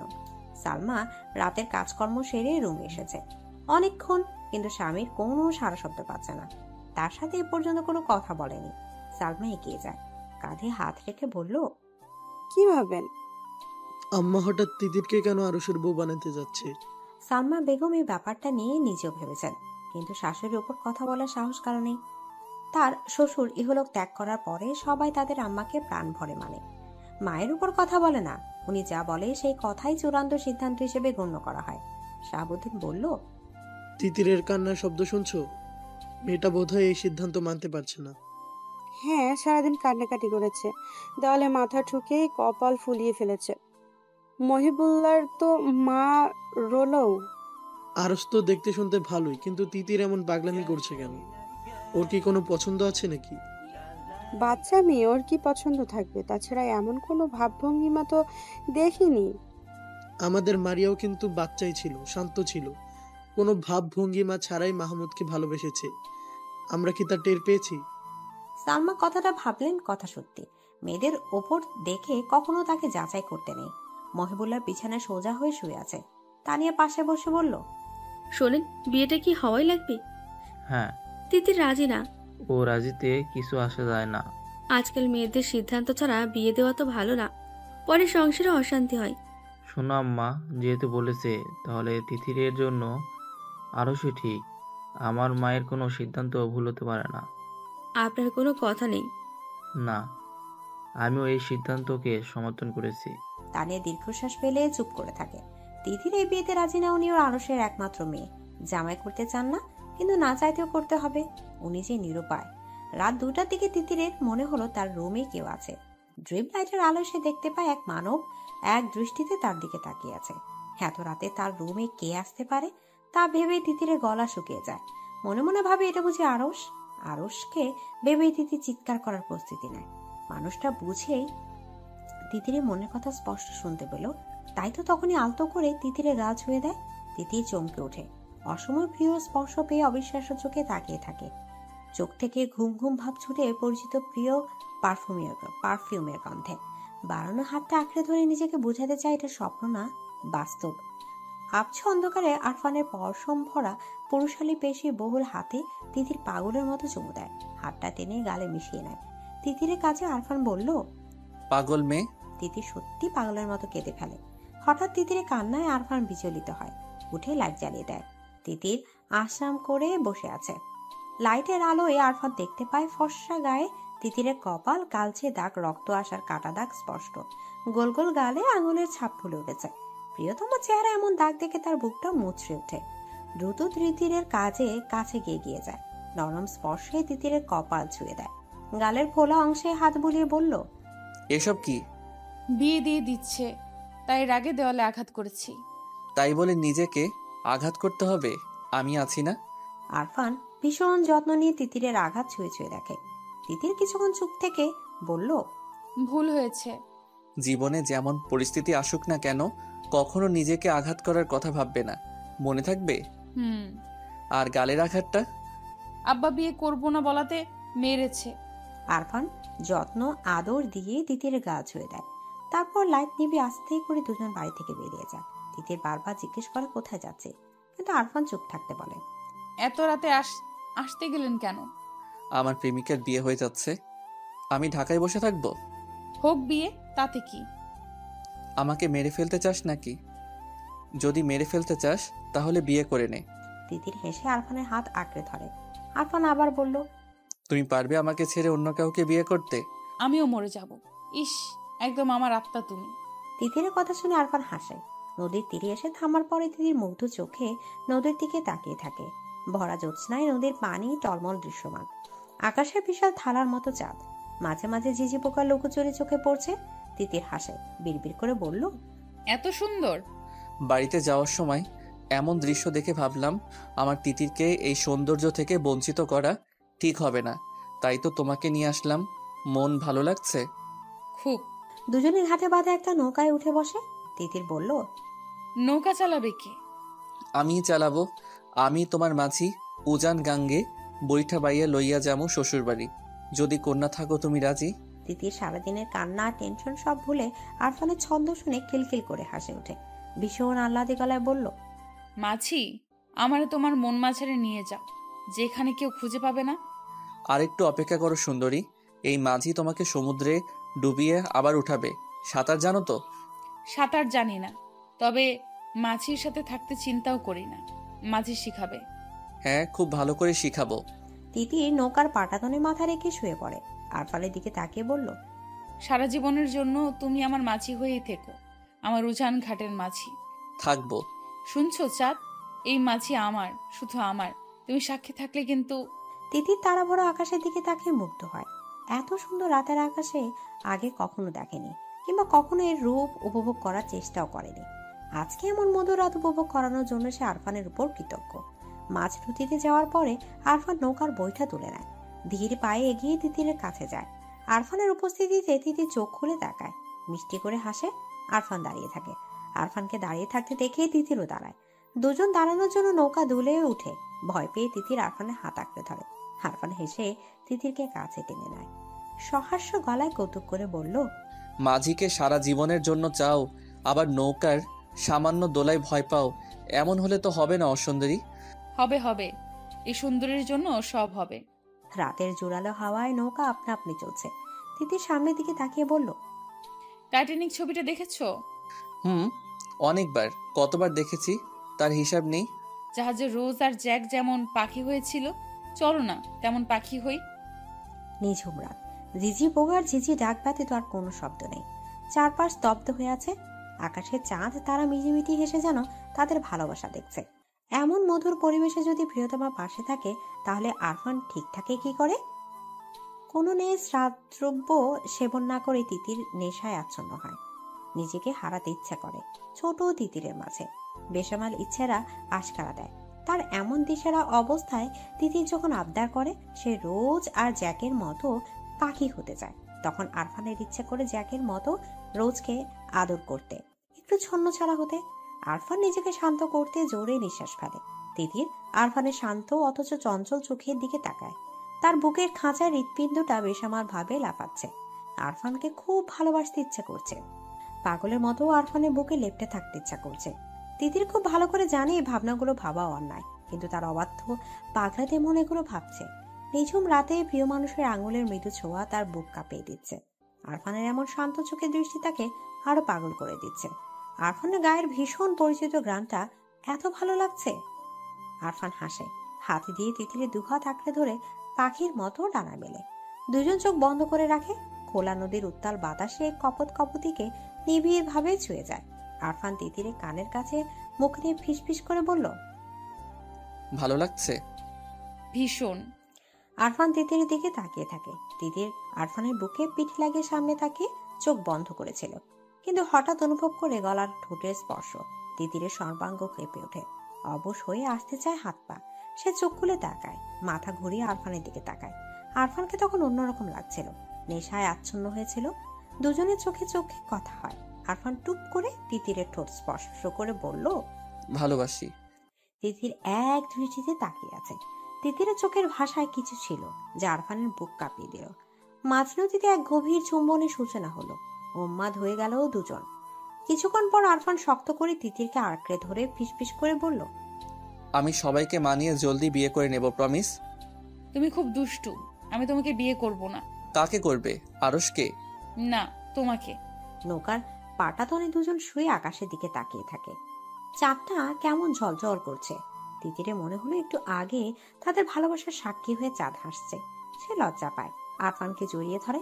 আরফান বলল, কি হলো? চাঁদ সব দেখে নিয়েছে। তিতিরের কথায় আরফান হো হো করে হেসে ওঠে। এই মেয়েটা কাছে থাকলে দুনিয়া তো সুখী লাগে। সে তিতিরের কপালে ভালোবাসার স্পর্শ এঁকে দেয়। চাঁদকে সাক্ষী রেখে মাঝিকে পার্মানেন্ট করেছো। চাঁদকে সাক্ষী রেখেই মাঝির আদরে আদুরে বলে। তুমি আমার মাছি। আজকে আমার তিতির আমাকে তুমি করে বলছে। মাছি তো খুব দুষ্টু। আরফান হাত বাড়িয়ে নদী থেকে পানি এনে তিতিরের গায়ে দেয় আর বলে, মাঝিরা দুষ্টুই হয় গো সুন্দরী। গভীর রাত, সবাই ঘুমালেও মারিয়ার চোখের তারায় যেন ঘুম দেখা নেই। মাহমুদ তার ঘুম করে নিয়েছে। কি নিদারুণ ব্যথায় তাকে জড়িয়ে রেখেছে, তাকে লোকটা জানে নে এত নিষ্ঠুর। এটা মারিয়া জানা ছিল না। আগে না হয় মারিয়া ওনার কে ছিল না, কিন্তু এখন তো মারিয়া ওনার স্ত্রী। এটা মানা গেল যে সারাদিন কাজ নিয়ে ব্যস্ত থাকে, তাই না মারিয়ার কথা মনে পড়ার সময় পায় না। কিন্তু রাতেও কি কাজ করে? এমন একান্ত নিরিবিলি রাতে কি তার কথা মনে হয় না?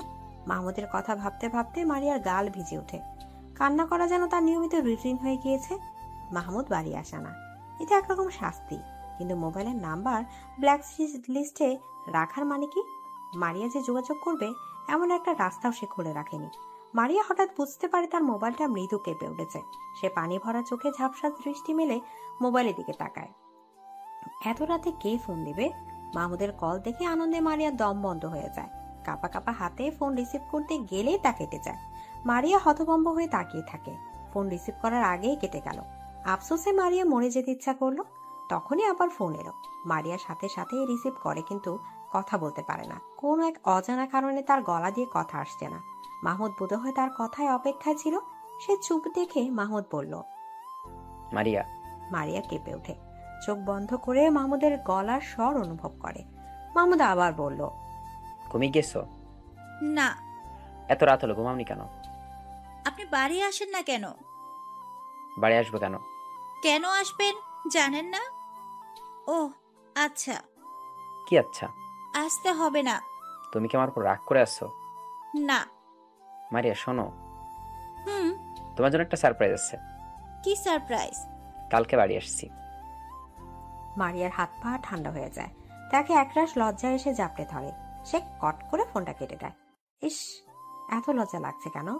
সকালে ঘুম ভাঙার পর তিতিরের ঠোঁটের কোণে মিষ্টি হাসি লেগে থাকে। খুশি মনে নাস্তা করতে যায়। খাবার টেবিলে এমন হাস্যোজ্জ্বল চেহারা তিতিরকে দেখে সবাই অবাক হয়। কালকে সারাদিন বিয়ে করবে না বলে কান্নাকাটি করছে, আর আজকে কিনা এত খুশি। সবাইকে তার দিকে এমন করে তাকিয়ে থাকতে দেখে তিতির ভ্রু কুচকায়। ইশারায় জিজ্ঞেস করে, কি? জয়তুন বেগম আরফানের মা সালমার দিকে তাকিয়ে বলল, দেখেছো সালমা, বিয়ের কথা শুনলে প্রথম প্রথম মেয়েরা একটু কাঁদেই, তারপর ঠিক হয়ে যায়। জয়তুন বেগমের কথা শুনে তিতিরের মুখে হাসি উবে যায়। সে যে আরফানের সান্নিধ্যে এসে এমন খুশি হয়েছে তা কি করে বুঝবে? মুখ অন্ধকার করে বলল, এই জন্যই কি হাসতেও পারবো না? আমি বলেই দিয়েছি বিয়ে করব না। তুমি বেশি বুঝো দাদি। মহিবুল্লাহ তার মায়ের প্রতি অগাধ সম্মান। তার মায়ের মুখের উপরে কথা বলা একদম পছন্দ করেন না। মেয়ের এমন চটাং চটাং কথায় উনি বিরক্ত হয়। রেগে বলল, তোমাকে জন্ম দিয়ে বড় করেছি, এবার বিয়ে দেব। একদম বেশি কথা বলবে না, আমার সবার থেকে ভালো বোঝে। উনি যেহেতু বলেছে বিয়ে দিতে, তাহলে বিয়ে হবেই, বরং মঙ্গলজনক হবে। তিতি স্তব্ধ হয় তার আব্বার দিকে তাকিয়ে আছে। মঙ্গল? আরফানকে ছাড়া তার কোনো কিছু মঙ্গল হবে না। ওনাদের সবার মনোভাব দেখে মনে হচ্ছে যে কোনো মুহূর্তে বিয়ে হয়ে যেতে পারে। সে আশেপাশে মাথা ঘুরিয়ে আরফানকে খুঁজে, কিন্তু কোথাও আরফান নেই। তিতির বিমর্ষ হয়। আরফান তাকে বলেছিল সে সবাইকে বুঝিয়ে বলবে, কিন্তু এখন এই মুহূর্তে মানুষটাকে দেখতে পাচ্ছে না। অথচ এখনই কথাটা বলার সুযোগ ছিল। তিতির খাবার রেখে উঠে তার রুমে চলে যায়। তার পিছু পিছু আরশও যায়। সবাই যেন ব্যাপারটা দেখেও দেখলো না। ওনাদের ধারণা দুজনের বিয়ে হবে। এখন একটু আলাদা কথা বলতেই পারে। আরশ গিয়ে তিতিরের খাটে বসে। তিতির আরশের দিকে তাকিয়ে বলল, কি ব্যাপার ভাইয়া, এখানে এসেছেন কেন? হবু বউয়ের কাছে আসতে সমস্যা কি? আপনার হবু বউকে? তুমি? আমি আপনাকে বিয়ে করব না, এই আশায় ঘুম নষ্ট করবেন না। না, এখন তো মন ভরে ঘুমাচ্ছি, বিয়ের পরে ঘুমের ব্যাঘাত ঘটাবো। আরফান হাই তুলতে তুলতে রুমে ঢুকে তিতিরের বিছানা শুয়ে আরশের দিকে তাকিয়ে বলল, ঘুমের ব্যাঘাত ঘটাবেন কেন? সুখে না দুঃখে? তিতিরের বিছানায় আরফানকে এমন সহজ স্বাভাবিকভাবে শুয়ে থাকতে দেখে আরশ বিরক্ত হয়। তার প্রশ্ন বলল, বিয়ের পর মানুষ নিশ্চয় সুখে থাকে। এত পড়ালেখা করে কি করলি, যদি এটাই না বুঝিস? না মানে দুঃখেও তো ঘুম আসতে পারে। তিতির আমাকে কোনো দুঃখ দেবে না, তাই না তিতির? আমি তো আপনাকে বিয়েই করব না। তিতিরের কথায় আরফান হো হো করে হেসে ওঠে। আরশ বলল, তা আজকে রাতেই দেখা যাবে। আরসের কথায় দুজনেই চমকে যায়। তিতির বলল, মানে? বলা বারণ, সময় মতো জানতে পারবে।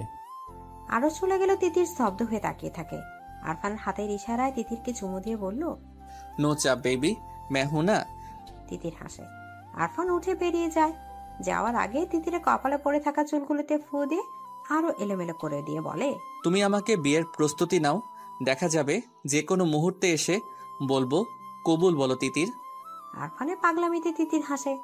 আরসের পক্ষে যদি বাড়ির সবাই থাকে তাহলে আরফানের পক্ষে শুধুমাত্র সে থাকবে, আর তার ধীর বিশ্বাস যে আরফান তাকে নিজের করে নিতে পারবে। দুপুর হতে হতে আরফান আর তিতির এটা বুঝতে পারে যে আরসের সাথে আজকে বিয়ে হয়ে যাবে। আরফান হাসে। সন্ধ্যা নাগাদ সবার অগোচরে তিতিরকে নিয়ে বেরিয়ে যায়। ঘন্টাখানেক পর দুজন ফিরে আসে। বাড়িতে ততক্ষণে হট্টগোল পড়ে গিয়েছে। শাহাবুদ্দিন আরফানের সামনে দাঁড়িয়ে বলল, কোথায় গিয়েছিলি? আমরা বিয়ে করেছি আব্বা। তিতির সুখ নাকি দুঃখ কোনটা অনুভব করছে সেটা তার বোধগম্য হচ্ছে না। তার শরীর মৃদু কাঁপছে। আরফানের হঠাৎ সিদ্ধান্তে সে তৎক্ষণাৎ ভাবনায় পড়ে গিয়েছিল। সবাইকে না জানিয়ে বিয়ের মতো এমন গুরুত্বপূর্ণ সিদ্ধান্ত একা নেয়া কি যে সে কথা? কিন্তু তার আরফানের দিকে তাকে মনে হলো এখন এই মুহূর্তে সে সায় না জানায় তাহলে সারা জীবনের জন্য প্রিয় মানুষকে হারিয়ে অপ্রিয় মানুষের বুকের অনিচ্ছা যেতে হবে। গুমড়ে কেঁদে মরতে হবে আজীবন। তিতি চোখ বন্ধ করে সিদ্ধান্ত নেয়। আরফান তো বাইরে কোনো ছেলে না, সবার চেনা জানা নিজেদের ছেলে। হয়তো প্রথমে একটু ঝামেলা হবে, কিন্তু পরে তো সব ঠিক হয়ে যাবে। কিন্তু এখন যদি সবার ভয়ে তার দিকে আরফানের বাড়িতে দেয়া হাতটা শক্ত করে না ধরে, তাহলে এই মানুষটাকে সারা জীবনের জন্য হারাতে হবে। এটা তিতির কখনোই মানতে পারবে না। তাছাড়া তার ভালোবাসা কি এতই ঠুনকো নাকি যে হাত ছেড়ে দেবে? সবার রুদ্র মূর্তি দেখে তিতিরের বুকটা ধরাস ধরাস করে কেঁপে ওঠে। সে আরফানের পেছনে গিয়ে দাঁড়ায়। সবকিছু আরফানই মোকাবেলা করবে। আরফান তার সদ্য বিবাহিত স্ত্রীর দিকে তাকে বুঝতে পারে তিতির ভয় পাচ্ছে। সে সবার অগোচরে হাতের মৃদু চাপে তাকে আশ্বস্ত করে দেয়। তিতির আরফানের পিঠের কাছের শার্ট শক্ত করে ধরে। শাহাবুদ্দিন খান আরফানের দিকে শক্ত চোখে তাকিয়ে আছে। আরফান সবার দিকে তাকিয়ে মনোভাব বোঝার চেষ্টা করছে। শাহাবুদ্দিন খান কোনো কথা না বলে ঠাস করে আরফানের গালে থাপ্পড় দিয়ে ফেলে। ওনার এমন কাজে উপস্থিত সবাই হতভম্ব হয়ে যায়। শাহাবুদ্দিন খান আর মারার আগে সালমা বেগম ছেলেকে আঁকড়ে ধরে বাধা দেয়। গায়ে হাত তুললেন কেন? ছেলে কি এখনো ছোট আছে? যা বলার মুখে বললেন। তুমি সামনে দাঁড়িয়েছো কেন? ওকে কথা বলতে দাও। সালমা বেগম সরে দাঁড়ান। আরফান মাথা নিচু করে দাঁড়িয়ে আছে। আরফানের এখনো বিশ্বাস হচ্ছে না সে তার আব্বা তাকে মেরেছে। তার মুখের থমথম ভাব পেছনে দাঁড়ানো তিথির টের পায়। সে ডুকরে কেঁদে ওঠে। শাহাবুদ্দিন খান বলল, এমন কাজ করার মানে কি? বিয়ের বয়স হয়েছে না? বিয়ের বয়স হলে আমাকে বলতি। তাছাড়া বিয়ে করার জন্য কি দেশে আর কোনো মেয়ে ছিল না? ওর ভাই আমার বোনকে বিয়ে করেছে, তাই আমি ওকে বিয়ে করেছি। আরফানের এমন যুক্তি শুনে সবাই হতভম্ব হয়ে যায়। জয়তুন বেগমের সিদ্ধান্ত যে আরফান তাদের এমন হাতের তুড়িতেই নষ্ট করে দেবে তা কে জানতো? উনি রাগে লাল হয়ে বলল, বিয়াদবের মতো কথা বলিস না। আরফান তার দাদির দিকে তাকায়, কিন্তু কিচ্ছু বলে না। শাহাবুদ্দিন খান বলল, মাহমুদ মারিয়াকে বিয়ে করেছে বলে তুই তিতিরকে বিয়ে করেছিস? হ্যাঁ। এটা কোনো কারণ হতে পারে না, সঠিক কারণ বল। এটাই কারণ। শাহাবুদ্দিন খান ওনার ছেলেকে ভালো করে চেনেন। ছেলের মুখের কথা এক, চোখের ভাষা এক। উনি গম্ভীর গলায় বলল, থাপড়ে দাঁত ফেলে দেবো বেয়াদব। আরফান তার আব্বার রাগ সম্পর্কে ধারণা আছে। সে গম্ভীর গলায় কারণটা বলল। মুখের ভাব এমন যেন খুবই গুরুত্বপূর্ণ কার্য সম্পাদন করেছে। আমি তিতিরকে ভালোবাসি। আরফানের এমন সরল স্বীকারোক্তিতে সবাই হতবাক। সে কিরকম প্রতিক্রিয়া দেবে সেটাই বুঝে উঠতে পারছে না। আরফান আর তিতিরের মাঝেও যে এমন সম্পর্ক থাকতে পারে তা বোধ হয় কারো মাথায় ছিল না। সবাই যখন আশ্চর্য হয়ে কথা বলার ভাষা হারিয়ে নির্বাক, তখন শাহাবুদ্দিন খান স্বাভাবিক যেন উনি এই ব্যাপারে সম্পূর্ণ জানতেন। ভালোবাসি সেটা বললেই হতো, এমন কাজ করার দরকার কি? বলার সুযোগ ছিল নাকি? তার আগেই যে বিয়ে দিয়ে দিচ্ছেন। আর তিতিরকে বিয়ে দেওয়ার ব্যাপারটা কি আমি বসে বসে দেখব? তাই বলে তুই তিতিরকে জোর করে বিয়ে করেছিস? আরফান তিতিরের দিকে তাকায়, যেন তিতিরের থেকে প্রেমের স্বীকারোক্তি শুনতে চাইছে। তিতির যেন আরফানের চোখের ভাষা নিমিষে বুঝে গেল। সে কাঁপা কাঁপা অধর মিলে আর বড় আব্বুর দিকে তাকিয়ে বলল, বড় আব্বু, এই বিয়েতে আমার সম্মতি ছিল। জয়তুন বেগম ওনার ছোট ছেলের দিকে তাকায়। মহিবুল্লাহ খান যদিও রেগেছিলেন, কিন্তু ভাই যেখানে নিজের ছেলেকে শাসন করছে সেখানে উনি আর কি বলবেন ভেবে পান না। কিন্তু এখন মেয়ের কথা শুনে ওনার মাথায় রক্ত চড়ে উঠে যায়। ক্ষিপ্ত গতিতে মেয়ের দিকে যায়। আরফানের পেছন থেকে তিতিরকে টেনে সামনে এনে তাকে মারতে প্রস্তুত হয়। তিতিরকে আঘাত করার আগে আরফান আবার তিতিরকে আগলে নিজের কাছে নিয়ে বলল, খবরদার চাচ্চু, তিতির এখন শুধুমাত্র আপনার মেয়ে না, সে এখন আমার স্ত্রী। আর আমার সামনে আমার স্ত্রীকে আঘাত করার কথা ভাববেন না। আরফানের এমন প্রতিরোধী মনোভাব সবার দিকে তাকিয়ে থাকে। তানিয়া বেগম সুখী হবেন নাকি মেয়ের উপর রেগে যাবেন তা ঠিক বুঝতে পারছে না। শাশুড়ির পছন্দ অনুযায়ী বিয়ে হওয়ার চেয়ে আরফানের কাছে বিয়ে হতে যেন ঢের ভালো হয়েছে। ডাক্তার জামাই তানিয়া বেগম হাসি হাসি মুখে মেয়ে আর মেয়ে জামাই দিকে তাকিয়ে আছে। এই যে আরফান ওনার মেয়েকে আগলে রেখে ওনার স্বামীর আঘাত থেকে রক্ষা করলো, এই ব্যাপারটা দেখেই উনি আরফানের পক্ষে চলে গেলেন। কয়জন স্বামী নিজের স্ত্রী কিভাবে আগলে রাখে। আরস পরিস্থিতি দেখে যদিও কষ্ট পেয়েছে, কিন্তু এখন শত কথা কাটাকাটি মারামারি করলে কি আর তিতির তার হবে? হবে না। তাই সংসারে অশান্তি করার কোনো মানেই হয় না। সে তার আম্মাকে কোনো কথা বলতে নিষেধ করলো। যদি উনি কথা বলতে চাচ্ছিলেন, আরস তার বড় মামার দিকে তাকিয়ে বলল, মামা, যা হওয়ার হয়েছে, এখন এসব নিয়ে আর কথা বাড়িয়ে লাভ কি?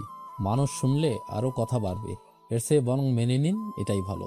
নিজেদের মতামত জানিয়ে এসব করা উচিত ছিল। আমরা মেনে নিলে এমন চোরের মতো বিয়ে করতে হতো না। আরফান আর তিতির চুপ করে থাকে। ওদের এমন চুপ করে থাকতে দেখে যেন শাহাবুদ্দিনের রাগ হু হু করে বাড়ে। বেয়াদব দুটো, কথা বলিস না কোনো। নির্লজ্জের মতো কাজ করে এখন চুপ করে আছিস, যা রুমে যা। আরফান হাসে। তিতিরের হাত ধরে তাকে রুমের দিকে নিয়ে যেতে যায়।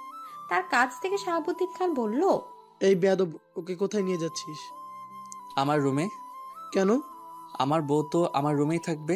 সালমা, এই বেয়াদবকে বলো এমন অনুমতিবিহীন নির্লজ্জের মতো বিয়ে করছে, কিন্তু তিতিরের ইন্টারমিডিয়েট পাশ করার আগে যেন ওর দিকে পা না বাড়ায়। বেয়াদব ছেলে নিজের গোল্লায় যাবে, মেয়েটাকেও নেবে। আরফান হতবিহ্বল চোখে তার আব্বার দিকে তাকিয়ে থাকে। এটা কি ধরনের শাস্তি? বউ কাছে না দিয়ে শাস্তি দিয়ে কি তাকে মেরে ফেলতে চাইছে? তার মনে হচ্ছে এই শাস্তির চাপে সে মরে যাবে। সবাই গম্ভীর মুখে যার যার রুমে চলে গেল। তিতিরও আরফানের দিকে তাকিয়ে তার রুমে চলে যায়। আরফান চুপচাপ তার রুমে চলে যায়। বিয়ে করলো কেন যদি বউ কাছে না থাকে? মাহমুদ বাড়ি এসে সব শুনে কিছুক্ষণ থমকে বসেছিল। আরফান তিতিরকে পছন্দ করে, সেটা তার চোখেই পড়েনি। সে মূলত আজকে আরশ আর তিতিরের বিয়ে এই উপলক্ষে এসেছিল। বাড়ি এসে শুনে বিয়ে ঠিকই হয়েছে, কিন্তু পাত্র বদলে গিয়েছে। সে খাওয়া দাওয়া করে রুমে যায়। রুমে যাওয়ার সাথে সাথে মেয়েলির সুভাষ নাকে আসে, আর তাতেই বুকের ভেতরটা কেমন ধিম ধিম তালে জানিয়ে দেয় এই রুমে তার প্রিয়তমা থাকে। মারিয়া বারান্দায় দাঁড়িয়ে আছে। মাহমুদের সামনে যেতে তার লজ্জা লাগছে। মাহমুদ মারিয়ার কাছে এসে দাঁড়ায়। মাহমুদের উপস্থিতি টের পেয়ে সে কেঁপে ওঠে, নিঃশ্বাস বন্ধ করে দাঁড়িয়ে থাকে। মাহমুদ চুপচাপ মারিয়ার গায়ের মৃদু শিহরণ দেখে। কিছুক্ষণ পর বলল, কি ব্যাপার, ভালো আছো? মারিয়া হাসি মুখে মাহমুদের দিকে তাকায়। তার অধিকাঙ্ক্ষিত পুরুষ তার দিকে কেমন হাসি হাসি চেহারা নিয়ে তাকিয়ে আছে। মাহমুদ মারিয়াকে কিছু বলতে না দেখে বলল, চুপ করে থাকলে কি আবার চলে যাব, সেটাই চাইছো নাকি? মারিয়ার চোখে পানি চলে আসে। চলে যাবে? কত কান্না! আল্লাহ দরবারে ফরিয়াদ করেছে যেন মাহমুদ ফিরে আসে। ফিরে এসেছে, কিন্তু এখন আবার চলে যাওয়ার হুমকি দিচ্ছে কেন? মারিয়ার কান্না ভেজা মুখের দিকে তাকিয়ে মাহমুদ বলল, আজ যাব না। আপনি আমাকে এমন যন্ত্রণাদায়ক শাস্তি দিচ্ছেন কেন? তুমি তোমাকে শাস্তি দিয়েছ।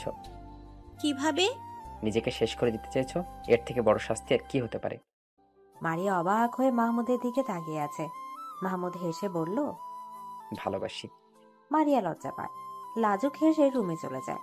সেদিকে তাকিয়ে মাহমুদ বলল, রুমে গেলে তো আর লজ্জা পাবে, লজ্জাবতী বউ। মাহমুদ রুমে যায় না, নিজেকে প্রস্তুত করে মারিয়াকে প্রস্তুত হতে সময় দেয়। সত্যি বলতে তার লজ্জা লাগছে। বিয়ে করা বউয়ের কাছে যেতে এত লজ্জা লাগছে, তা থেকে আকাশের ক্ষয়ে যাওয়া চাঁদ মিটিমিটি হাসে। সেই হাসির সাথে মাহমুদেরও হাসি প্রশস্ত হয়। রাত 12টা। তিতিরের সাথে তানিয়া আক্তার ঘুমোতে এসেছে। এই ঘুমানোর হুকুম ওনার ভাসুরে দেয়া। আরো একটি হুকুম জারি হয়েছে, তা হলো আগামী 1 বছর আরফান বাড়িতে আসতে পারবে না। আরফান চুপচাপ তাদের সায় জানিয়েছে। এসব ভাবতে ভাবতে তিতিরের মোবাইলের আলো জ্বলে ওঠে। আরফানের নাম্বার দেখে তিতির তার মায়ের দিকে তাকায়। তানিয়া বেগম এতক্ষণে মেয়েকে হাজারো প্রশ্ন করে জর্জরিত করে ফেলেছে। মোবাইলে আলো দেখে বলল, ফারহান ফোন দিয়েছে তাই না? ভাইজান তোদের ভালোর জন্যই এসব বলেছে, কিন্তু যা আজকে কথা বল। তিতির হাসি মুখে বারান্দায় চলে যায়। মোবাইল রিসিভ করে বলল, এত রাতে কি চাই? আকাশে এত সুন্দর চাঁদ, অথচ আমি চাঁদহীন। এই নিষ্ঠুর পৃথিবীতে বাঁচতে চাই না। আমাকে বাঁচাতে চাইলে এখনই আমার বউ চাই। তিতির খিলখিল করে হাসে। আরফান বলল, হেসো না সুন্দরী, আমার বুকে আগ্নেয়গিরি লাভা ফুটছে আর তুমি হাসছো। আমার কি করা উচিত? আমার দুঃখে তোমার দুঃখী হওয়া উচিত। আফটার অল কাছে থাকলে আমার মতো একটা চকলেট বয় পেতে, এখন তার পাচ্ছ না, সেই দুঃখে দুঃখী হও। তিতির আরফানের মন খারাপের আবহাওয়া ঠিক টের পায়।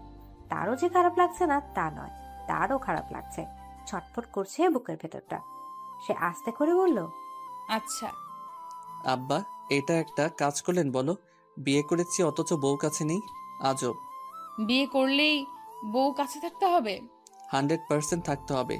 বিয়ে করার পরেও যদি বউয়ের বদলে কোলবালিশ বুকে নিয়ে থাকতে হয় তাহলে কিভাবে হবে? এই শোকে যদি আমি শুকিয়ে মরে যাই তার দায়ভার কে নিবে? তুমি? হুম। বিয়ে করে ফায়দা কি হলো ভাই? আমি সারা জীবনের জন্য আপনার হয়ে গেলাম, এইটাই লাভ। হ্যাঁ বুঝেছি। সেটাই কি যথেষ্ট না? যথেষ্ট।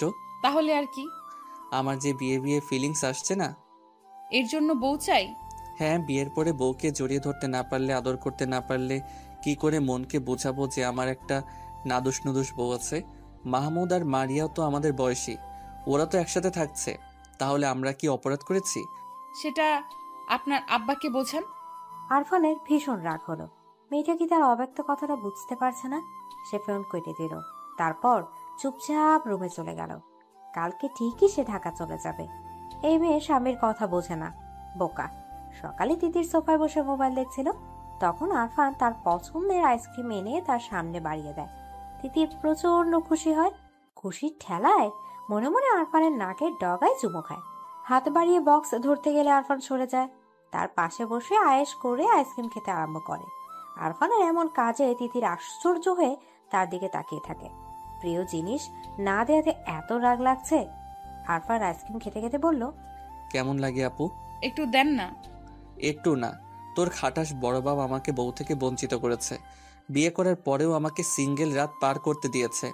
তুই কি ভেবেছিস আমি তোকে খেতে দেব? কখনো না। প্রিয় জিনিস কাছে থাকার পরেও না ছুতে পারা, না খেতে পারার কষ্ট কি হতে পারে এবার বোঝ।